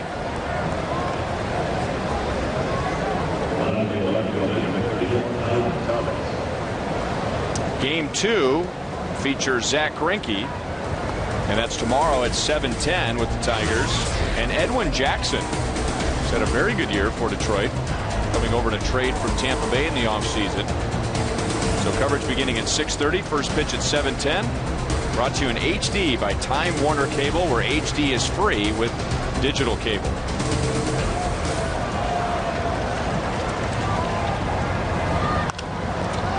And now Cleat Thomas into left. And Jesus making the play, so Thomas is 2 for 4. That pitching matchup tomorrow will be the league's leader in ERA and with Greinke, and then Edwin Jackson is 4th in the league with a 2.55. Here's Jackson, who was part of the Tampa Bay Rays American League Championship team last year.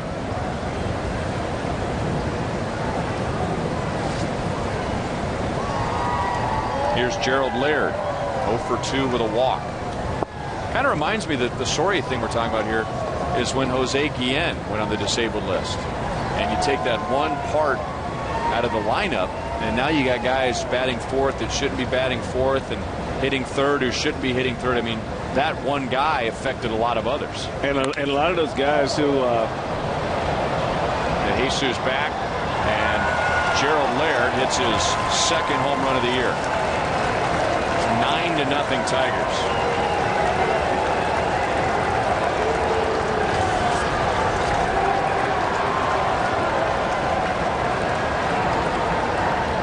We talked about the win earlier. That's the ball that kind of cheats the win here. If he stays down in line drive fashion, it seems to travel pretty well. He gets a fastball out over the plate, and it didn't take long to get out of here.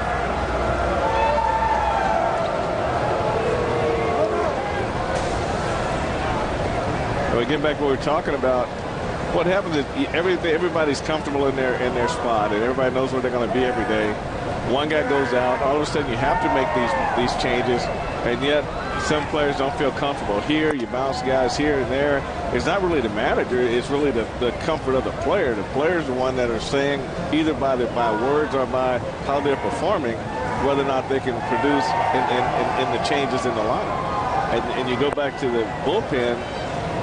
With the offense not scoring runs, when they come in and try to keep the game where it's at, it's almost like a closing situation because they don't want the game to get out of hand. So they all cast in a few different roles than they're accustomed to, and it's all about their mindset when they go into it.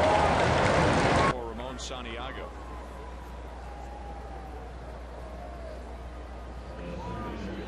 And now on the top of the order in Granderson. Royals alumni fan batting practice returns on July the 8th. You have a chance to hit at Kauffman Stadium for 4 hours, 8 a.m. until noon. There'll be 10 Royals alumni here to work with you. And this year, the Royals are inviting moms to come out and join the kids and their husbands. It's $300 per adult, $100 for each kid, and it's only limited to 40 spots. So if you're interested, call now. If you'd like more information or you'd like to reserve your spot, telephone number to call is 816-504-4150. 816-504-4150, or go to the website royals.com and look for the link. You know, that's a pretty good time for the fans. I was able to do that last year a couple times, and they come in, they get a little continental type breakfast, and they get individual instruction on fielding and fly balls, and then they get batting practice, ground balls. So it's really a fun morning for dads and sons last year. Now Granderson towards the right field corner. Speaking of batting practice, the Tigers have had a huge day at the plate. That is their 14th hit. Now, when you did Royals alumni batting practice, which alum worked with you? I worked with myself. I was throwing batting practice for the most part. And you hit some ground balls, hit some fly balls, and you kind of let the guys. The one thing that the dads say when they go out in the shortstop, second base, they don't realize how big the field really is, and that's the biggest thing. Then they try to throw from second base to first base, and they don't realize how far that is, and so they just get a better awareness of what the players have to go through.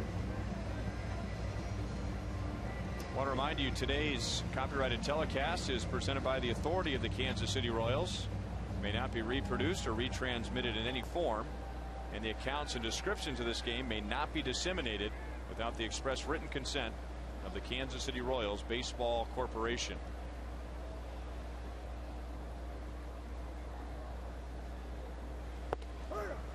Oh and 1 on Placido Polanco.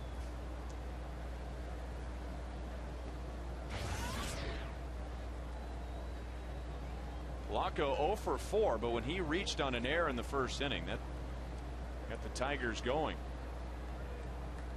Hit a sharp ground ball off of Mark Tien's glove, and now a sharp ground ball right to Bloomquist, who throws him out. That's the inning, but 2 more for the Tigers to lead 9-0.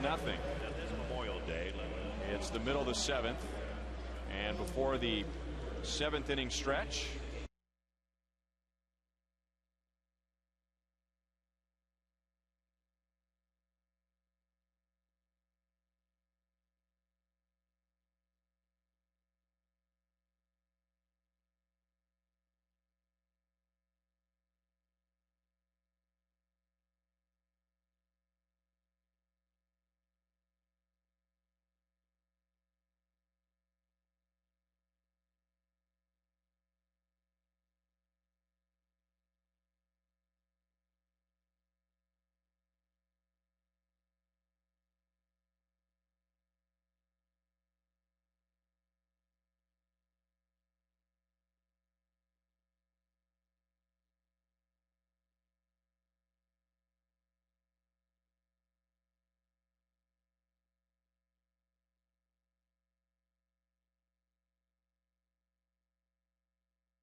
They've lost 6 in a row.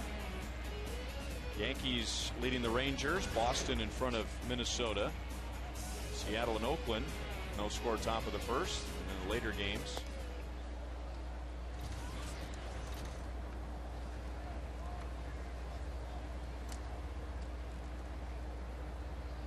Mike Jacobs, Mark Tien, and Alberto Callaspo.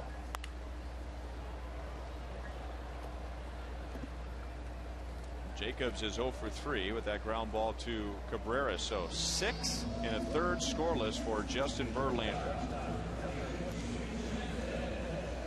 Ryan Lefebvre with Frank White along with Joel Goldberg. Joel. Well, you just heard Petty Officer First Class Generald Wilson, who we talked to before, singing God Bless America. This isn't a guy that just said, I think I'll go and sing today. I think that's probably pretty clear to everybody. 20 years in the U.S. Navy, getting set to retire in another 6 months, and then he will begin a professional music career, one that has actually already begun, as he's a gospel singer and has a website, GeneraldWilson.com, and has a first CD out already. Pretty incredible guy, and obviously done a lot for his country, and now enjoying the music side of things as well, guys. Extremely powerful voice. Always fun to listen to at the ballpark.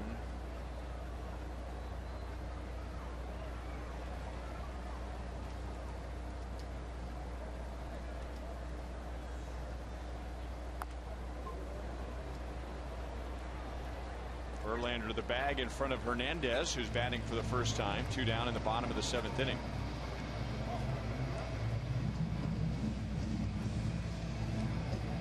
Don't forget about the Royals official online pro shop, Royals.com. If you're looking for the largest selection of Royals caps, t-shirts, jerseys, and more, it's open 24 hours a day, 7 days a week, and it's all available at the Royals.com pro shop. And now Tug Hewlett will bat for Alberto Callaspo. Made his Royals debut yesterday as a pinch runner.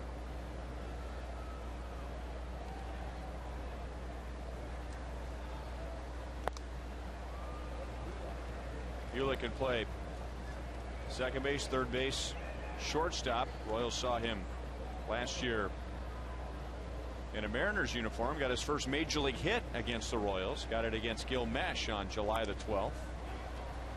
And if the name Hewlett sounds familiar, he is the son of former major league player Tim Hewlett. I talked to him before the game. I said, how'd you feel when you got the call to come up? And he said, I didn't believe it at first. He said, because I didn't hear about anybody getting hurt or anything like that. And when he got the call, he said, well, he didn't really feel like he was hearing the truth. Somebody's pulling his leg, but he's excited to be here. You know, he almost jinxed us yesterday because he was on with Joel before the game, and Joel asked him about being in the big leagues, and he said, well, it sure beats bus rides. And for a moment there, we thought we were going to be busing back from St. Louis, but Jeff Davenport, along with the good folks of Continental Airlines, rallied, as we like to say, in the late innings, and the Royals buses were on I-70 on our way back to Kansas City when we got the call that the plane had been repaired and pulled over right as we were approaching Lambert Field. Got on the plane, and Royals were here in Kansas City at 6:22.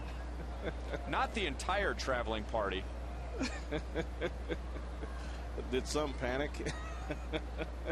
Yeah. A couple members of our Fox Sports Kansas City crew thought that they were going to have one up on the rest of us and jumped in a car with some friends visiting St. Louis and would beat the buses back, only to find out that the plane was repaired.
AT&T, the nation's fastest 3G network. AT&T, your world delivered.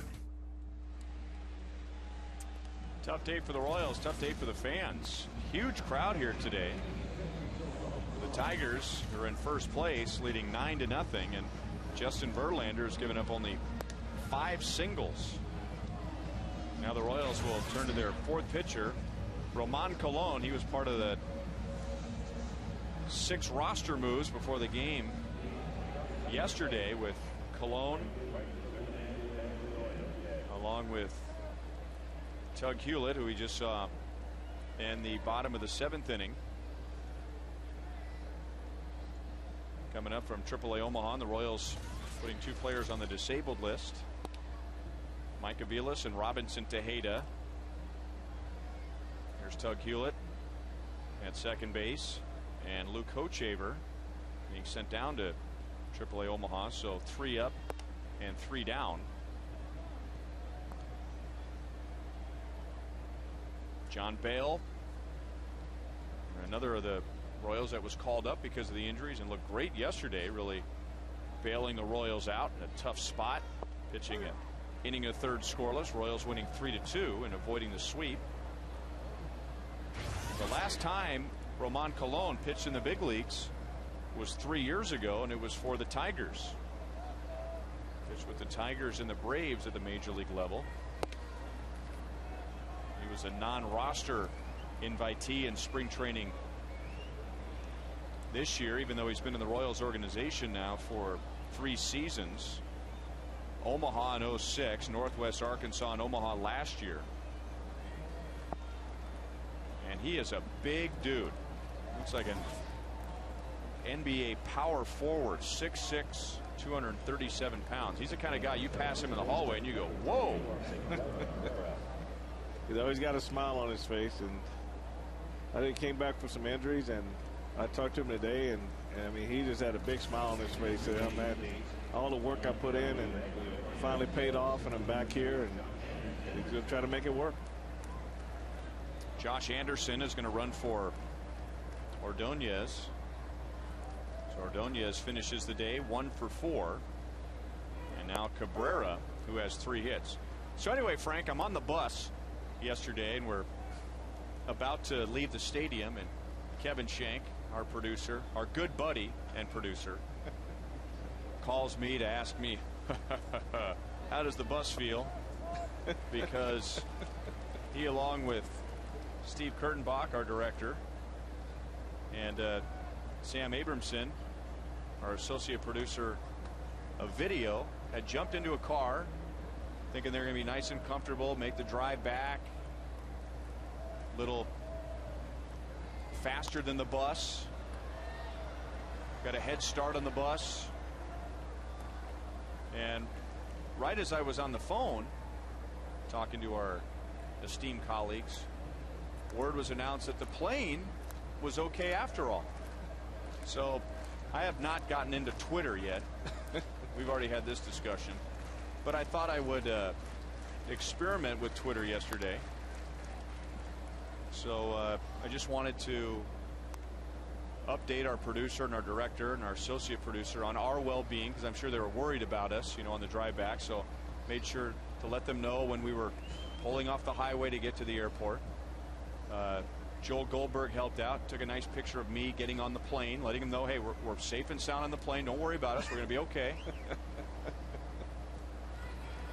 Also passed along some pictures of the food on the plane, just to make sure that they knew we were going to be well fed on the flight home.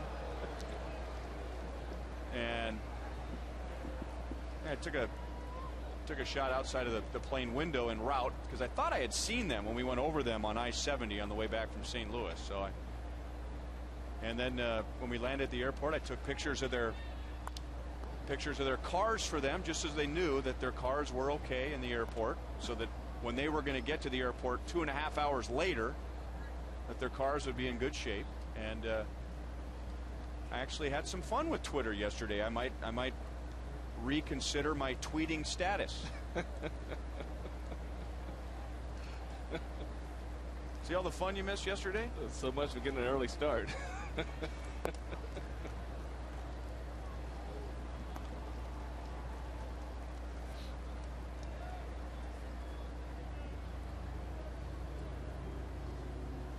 Colon is the 4th Royals pitcher today. Gil Mesh, his shortest outing as a Royal, just 2 1/3, gave up 4 runs. 2 were unearned.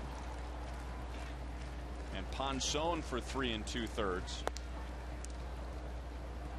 Sidney giving up 3 runs in his outing. Ron Mayhay gave up 2 in the 7th, and now Colon in the 8th. He's got good life to his fastball, and he got a good run to it. It just like he's spinning off a little bit and leaving his arm behind, and the ball's finishing up in the zone. When he gets back on top of it and makes it sink down, it's a little bit more effective. Good pitch there. Striking out Cabrera. So a walk and a strikeout for Colon in the 8th inning. This is a real tight slider right here. And this is how Cabrera was pitched the first time. The last trip to the Kauffman Stadium, the Royals did a real good job. Fastballs up and in, real tight, hard breaking balls away.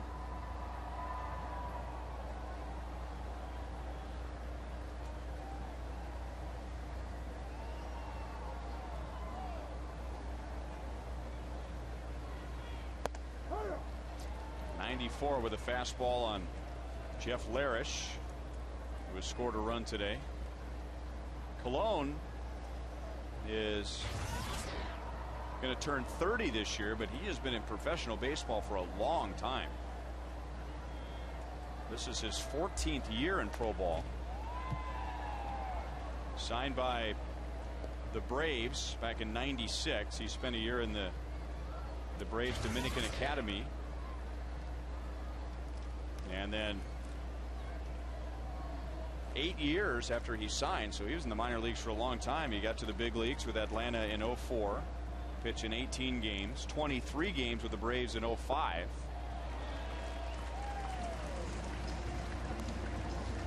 Picks up his 2nd strikeout, getting Larish. But he's really got his slider really working well right here. Ball's got some good down action to it, and Larish swung right over the top of it.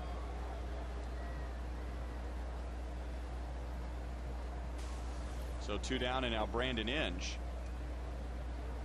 Colon was involved in a trade going from the Braves and the Tigers that involved Kyle Farnsworth.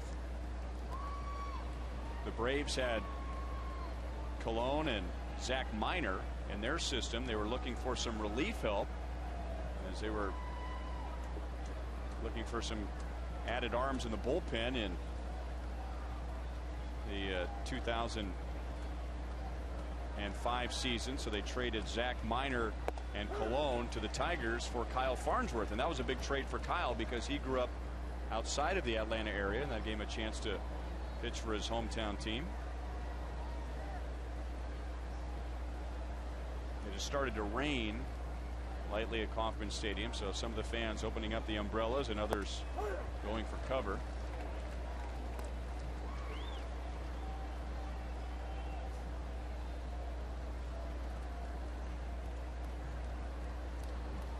A crowd of over 34,000 here today. 34,524. And Colon begins the inning with a walk, but then strikes out Cabrera, Larish, and Inge.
the game in left.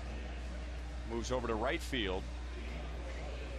Anderson running for Ordonez. And Justin Verlander is out. Zach Miner, who we just talked about, he along with Roman Colon in that trade together from the Braves to the Tigers, takes over. Miner has outstanding numbers against the Royals, and specifically here at Kauffman Stadium. He has beaten the Royals this year as a starter, but since the Royals and Tigers last met, Miner to the bullpen to accommodate Dontrelle Willis, who's had a great comeback this year.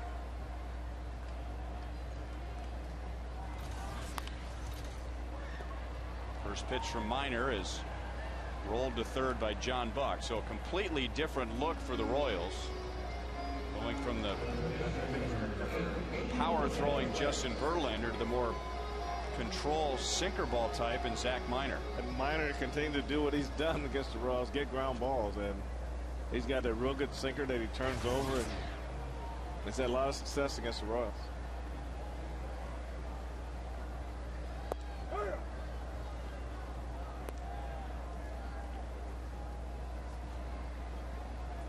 Willie Bloomquist has struck out twice.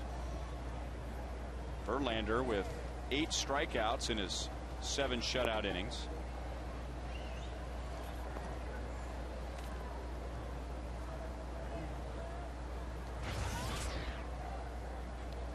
Other than those numbers, the Royals have just ripped Zach Miner here at Kauffman Stadium.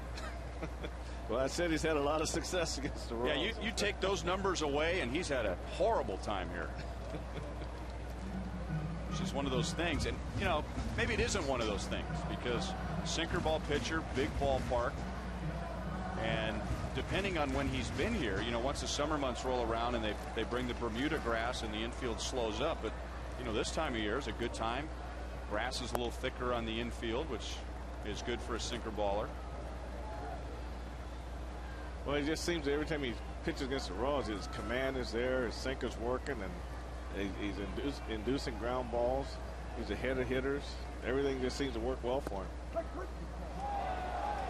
Bloomquist strikes out for the 3rd time today, this time taking a called 3rd strike. And he and Paul Emmel at odds.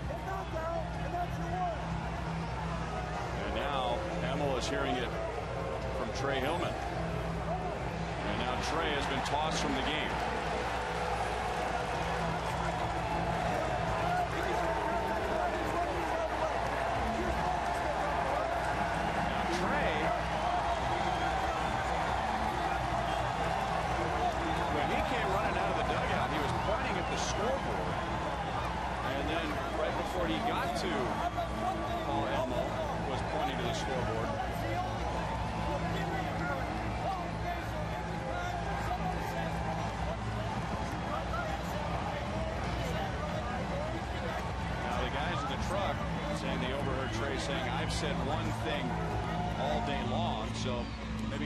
Upset that, you know, he says something.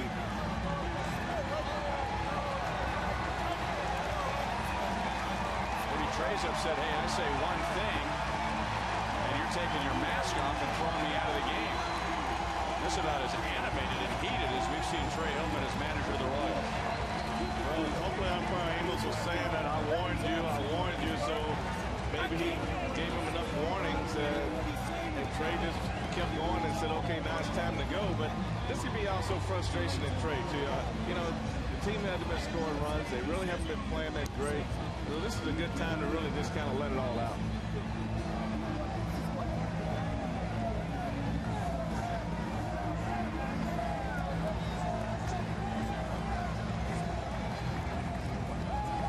Now he's going to go after Bill Hahn, who's the crew chief.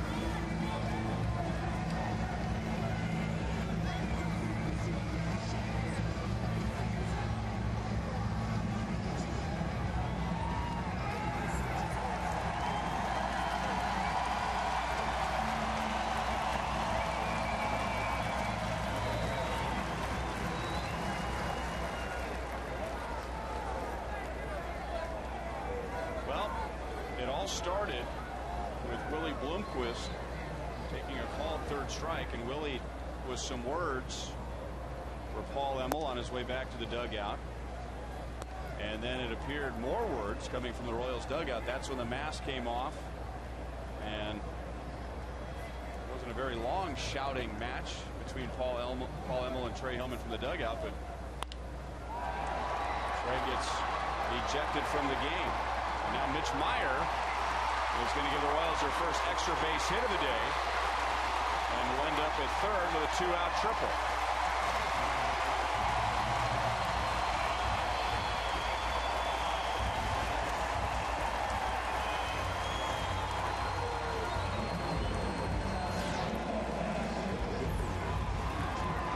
Does a good job taking this sinker and got over the plate and really drove it into right center field. And when he hits the ball in the alley with his speed, you know it right away it's going to be a triple. When he leaves home plate, he's always running hard.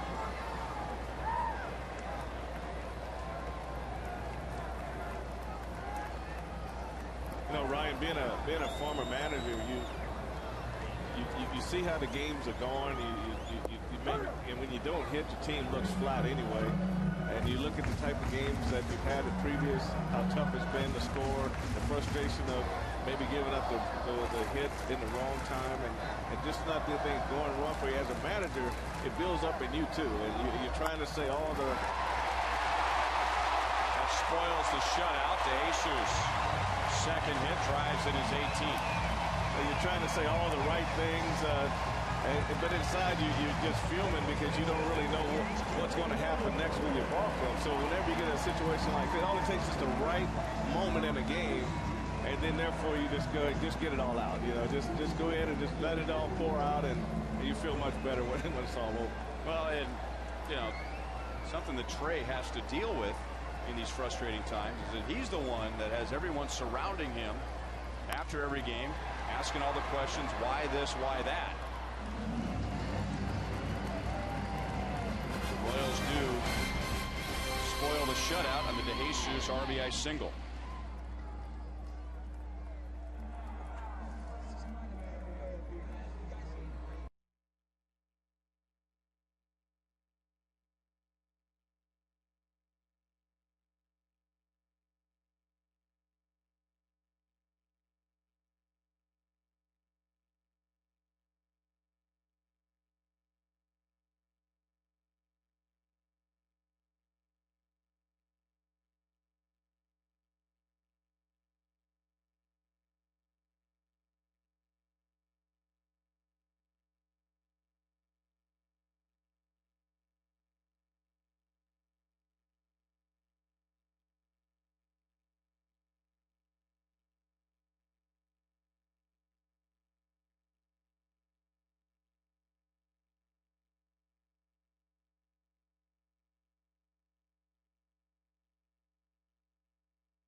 So the Brewers win 1-0. That gives them a 1-game lead over the Cardinals. The Cardinals had tied the Brewers in the National League Central, taking 2 out of 3 from the Royals. And a former Brewer, Jamie Wright, will pitch the top of the 9th inning.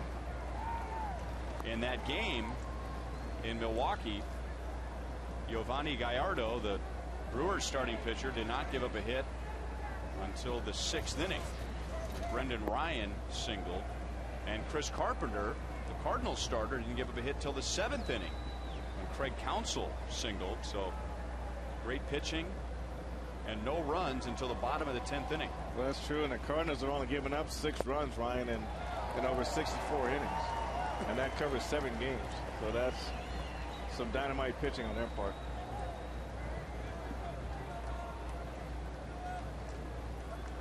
Clete Thomas, Gerald Laird, and Ramon Santiago against Wright in the 9th. The Royals have had a tough day on the mound overall. That's 8 strikeouts in 8 1/3 innings. So Clete Thomas is 2 for 5. And here's Gerald Laird, who hit a 2-run home run his last time up against Ron Mayhay. He is 1 for 3.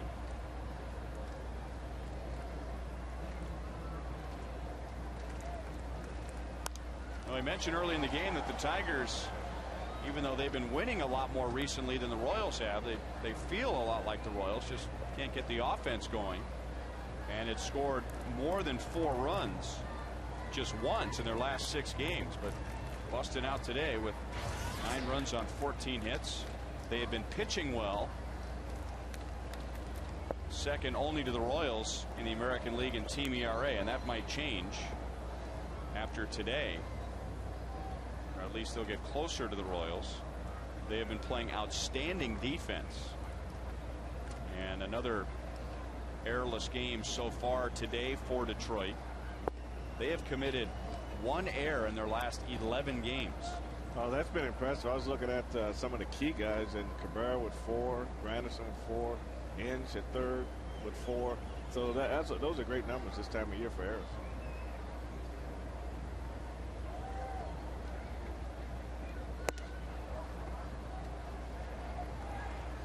Royals last year, remember, began the season in Detroit, and the Tigers had the American League Central Division won, and it scored 1,000 runs before the first pitch of the season was even thrown. And when the season was over, they were in last place. It's a 1-out walk to Gerald Laird. But a lot of injury issues for Detroit. The offense wasn't quite what they thought it was going to be, but it was still a good offensive year for the Tigers. But they were 2nd from the bottom in the American League in ERA, 3rd from the bottom in defense. And because of the injuries, 9 players made their major league debut with the Tigers in 2008.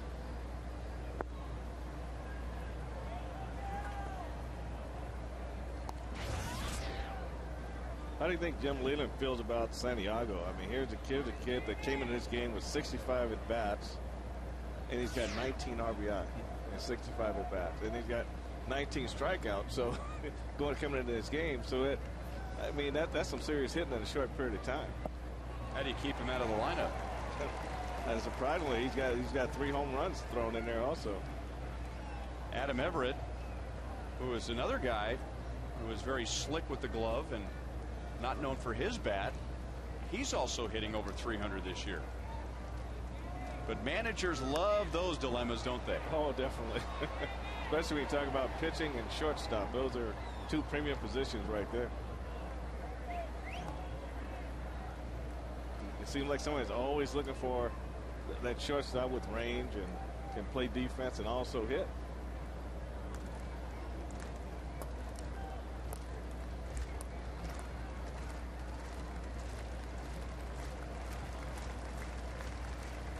Here's Adam Everett sitting next to Brandon Inge.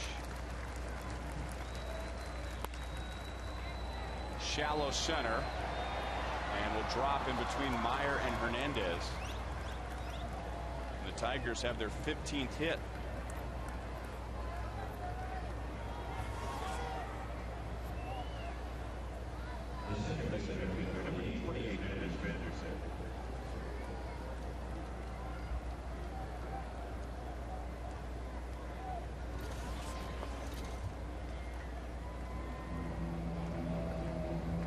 Another problem the Tigers had last year was they were horrible against the Central Division.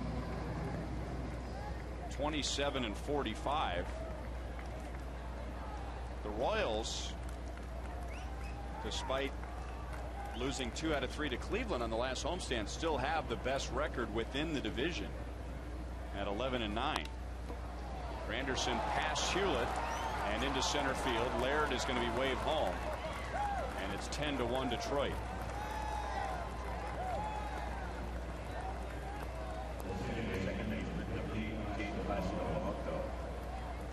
So Granderson with his 3rd hit. He had come into the game 0 for his last 13 and just 3 for his last 24. So his batting average tumbled down to 240. 10 runs, 16 hits for the Tigers.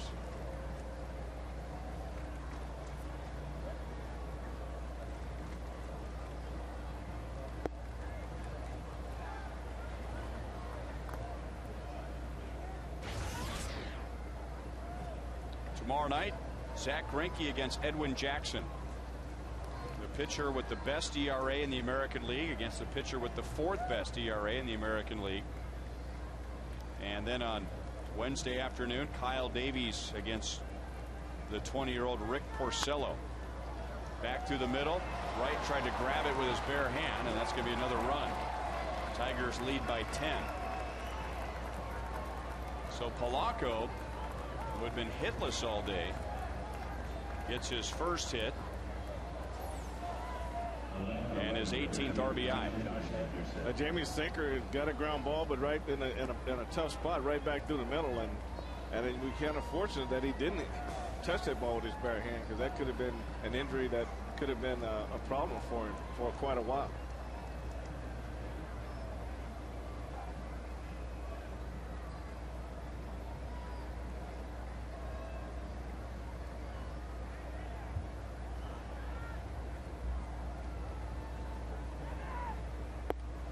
It should be enough when your team wins, and at this level normally it is, but there'll be a lot of smiling faces in the Tiger clubhouse because there really isn't one guy who has stood out today on offense. Everyone has contributed. Every one of the starting 9 has scored except for Cleat Thomas, but Thomas has driven in 2.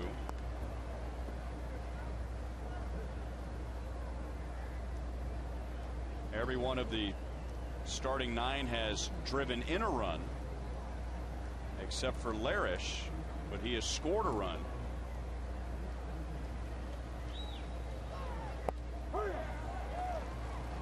So in the writers and the radio and TV announcers going to the Tigers clubhouse looking for someone to talk to after the game, take your pick. There's not one guy that had 6 or 7 RBIs that everyone's going to congregate around his locker. Although I think Justin Verlander will get some attention for what he did on the mound. Definitely, he pitched very well today, and when you can spread your offense out and get everybody involved, that's what a manager likes to see. And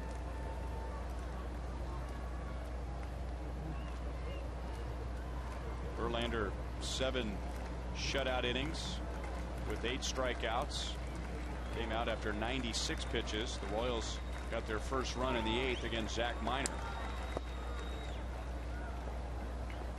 2-2 on Josh Anderson.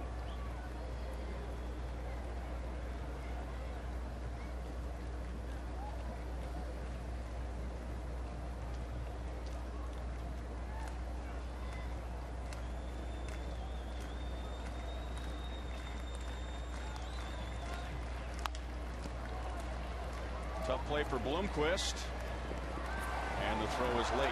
Anderson with excellent speed beats it out, and they're loaded up for Cabrera. That's a perfect ball for Josh Anderson. He can flat out run, and that wasn't even close. I mean, he just hit and he's off and running right there. Willie does a great job cutting down the angle and getting the throw off, but with Anderson's speed, he's just too fast for that play. He probably wish he could hit that ball 10 times a week. No Trey Hillman. He was ejected by home plate umpire Paul Emmel in the bottom of the 8th inning after Willie Bloomquist took a called 3rd strike. In an argument where that's, think about, as angry and animated as we've seen Trey Hillman. Yeah, I just think he just took that opportunity, Ryan, to just let it all out, and it'll be a new day tomorrow. But at least he gets a lot of that pent-up frustration out of him. Into left center, and this is going to roll deep. DeJesus keeps it from getting to the track, and two are going to score on Cabrera's double. So Cabrera has driven in 3 today. And he'll be lifted for a pinch runner. So it's 13-1.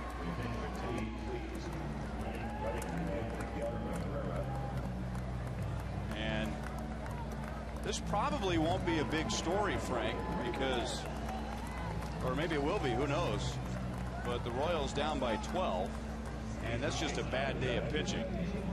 And the Royals having a tough day on offense, going up against one of the best in the American League. But another tough day for the bullpen. Ponson gives up 3 in 3 2/3. Mayhay 2 runs in 1 inning. Now Colon in his Royals debut was sharp. He struck out the side, and now Jamie Wright has given up 4 in the 9th.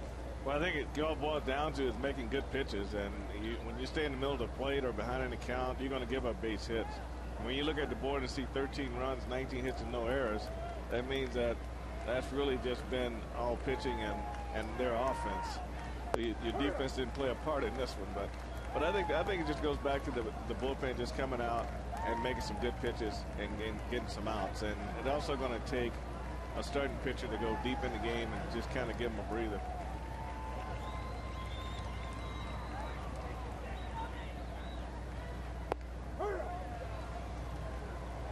Gilmesh only able to go 2 1/3 innings today. Gave up 4 runs, a couple of those runs unearned. But Tigers really worked him over. 34 pitches in the first inning. And 73 innings, or 73 pitches in 2 1/3. This is the only Tiger in the lineup today, Larish, who has not driven in a run.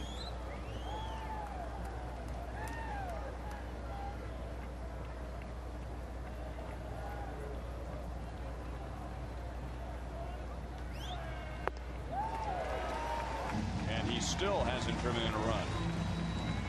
So both of Jamie's outs in this top of the 9th have come by way of the strikeout. And now 2nd and 3rd for Brandon Inge.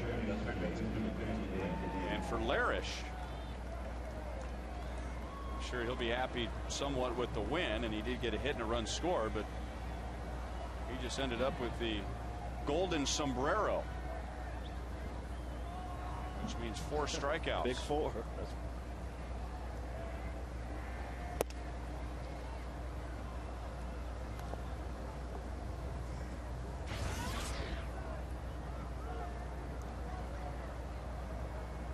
Good day for Inge. 3 hits, 2 runs, 2 RBIs.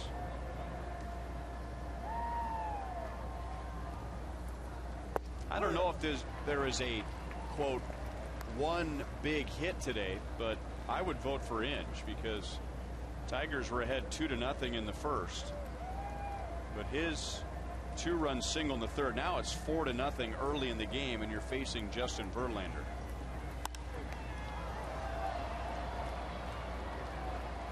Ian in right field, and that's the inning. But the Tigers bat 9, score 4, and lead by 12.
on a Memorial Day, although this is a day the Royals would just as soon forget.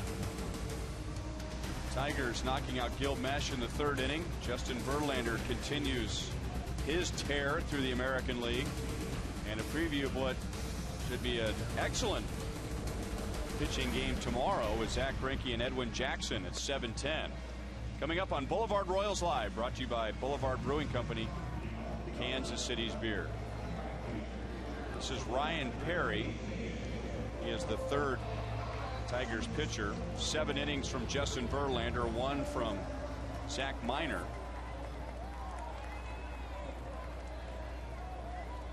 And Ryan Rayburn is now at first base after pinch running for Miguel Cabrera in the top of the 9th.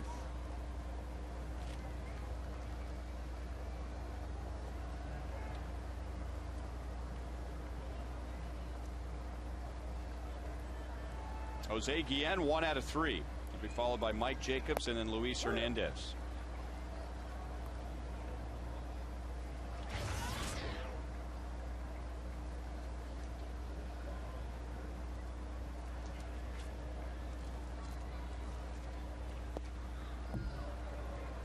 The buzz in Tigers camp this year was about a couple of young pitchers with great arms. Rick Porcello, who was a Tigers first-round pick a couple of years ago and is 20 years old, made Jim Leland's rotation out of spring training. And then there's that debate, yeah, great arm, great stuff, but man, 20 years old, do we want to rush him to the big leagues? And right behind him, Ryan Perry, who was the Tigers first-round pick last year out of the University of Arizona. And the Tigers said, you know what, if these are 2 of our best arms and we want to win this year, then let's go with them. Well, Ryan Perry's definitely got a big arm. He can get up as high as 97 miles an hour. He's a 2-pitch pitcher with just fastball slaughter. But a lot of times when a young pitcher's trying to reach that height on every pitch, like 97, 96, then command becomes an issue with the fastball. This is Rick Knapp, Tiger pitching coach, in his first year. Now, what a contrast here. You got Rick Porcello, who's 20, drafted a couple of years ago. Ryan Perry, drafted last year. They go right to the big leagues. Rick Knapp spent 26 years in the minor leagues as both a player and a coach before he got to the big leagues this year as a pitching coach. It takes a lot of dedication first of all, you got to believe in the organization that you're working for. You got to believe in the minor league system, believe in helping players get better, and he's just been rewarded for it. And I'm sure he wouldn't regret any of those years he stayed in the minor leagues. And Rick Knapp coming over from the Minnesota Twins organization. He was their roving minor league pitching coach. And the Tigers, who wanted to improve their pitching this year, and I'm sure just like everyone else in the American League, and specifically in the American League Central, watching Minnesota do what they have done beginning in 2002 when they won their first Central Division title, the Tigers said, well, you know what, if we want to figure out what they're doing, why don't we hire one of their guys?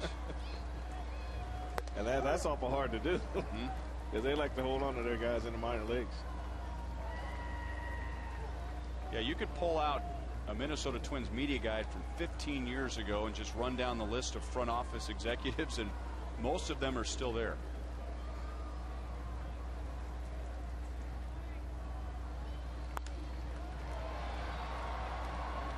Shallow left center. Anderson the catch. So 1 out in the bottom of the 9th. Jacobs is 0 for 4.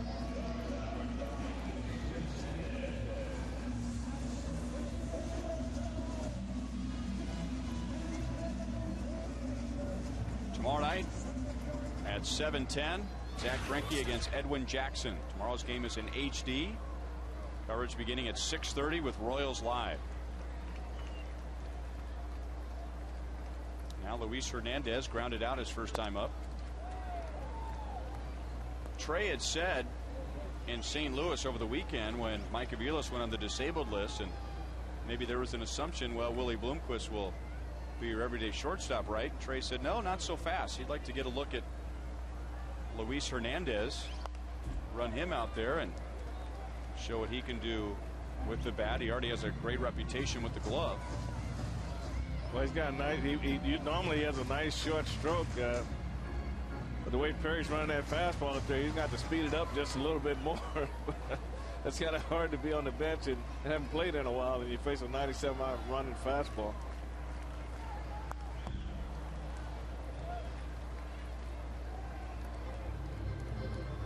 What's the thing that you'll hear against a guy like this? You need to get your cheat on. Need to cheat with your swing. Start a little early. In the old days, a lot early. The old days, they need to get the bat head out front a little earlier. You definitely have to cheat for sure.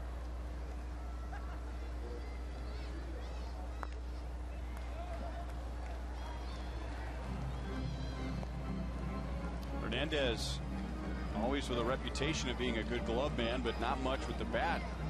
And put some good swings on the ball in spring training. I know that's just spring training, but he certainly didn't look like the type of guy that you could just knock the bat out of his hands. Well, George Brett worked a lot with him on shortening his swing and choking up a little bit, just trying to beat the ball back through the middle.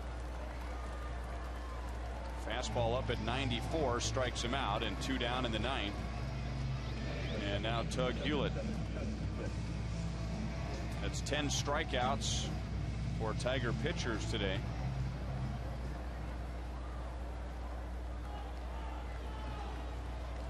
Hewlett was the last Royal to face Verlander. Struck out in the 7th inning.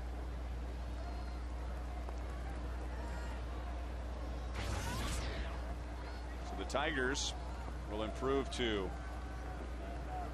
25-18. And a 4-game lead over the Royals. The Royals last year won the season series against Detroit,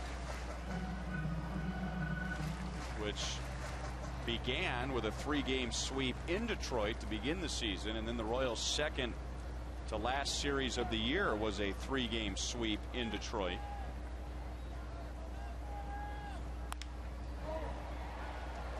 Rayburn to the bag, and the Tigers take game 1. So one of those all-around games for the Tigers. A big day on offense with 13 runs on 19 hits. That's the most runs the Royals have allowed this year. And an excellent day on the mound, led by Justin Verlander, who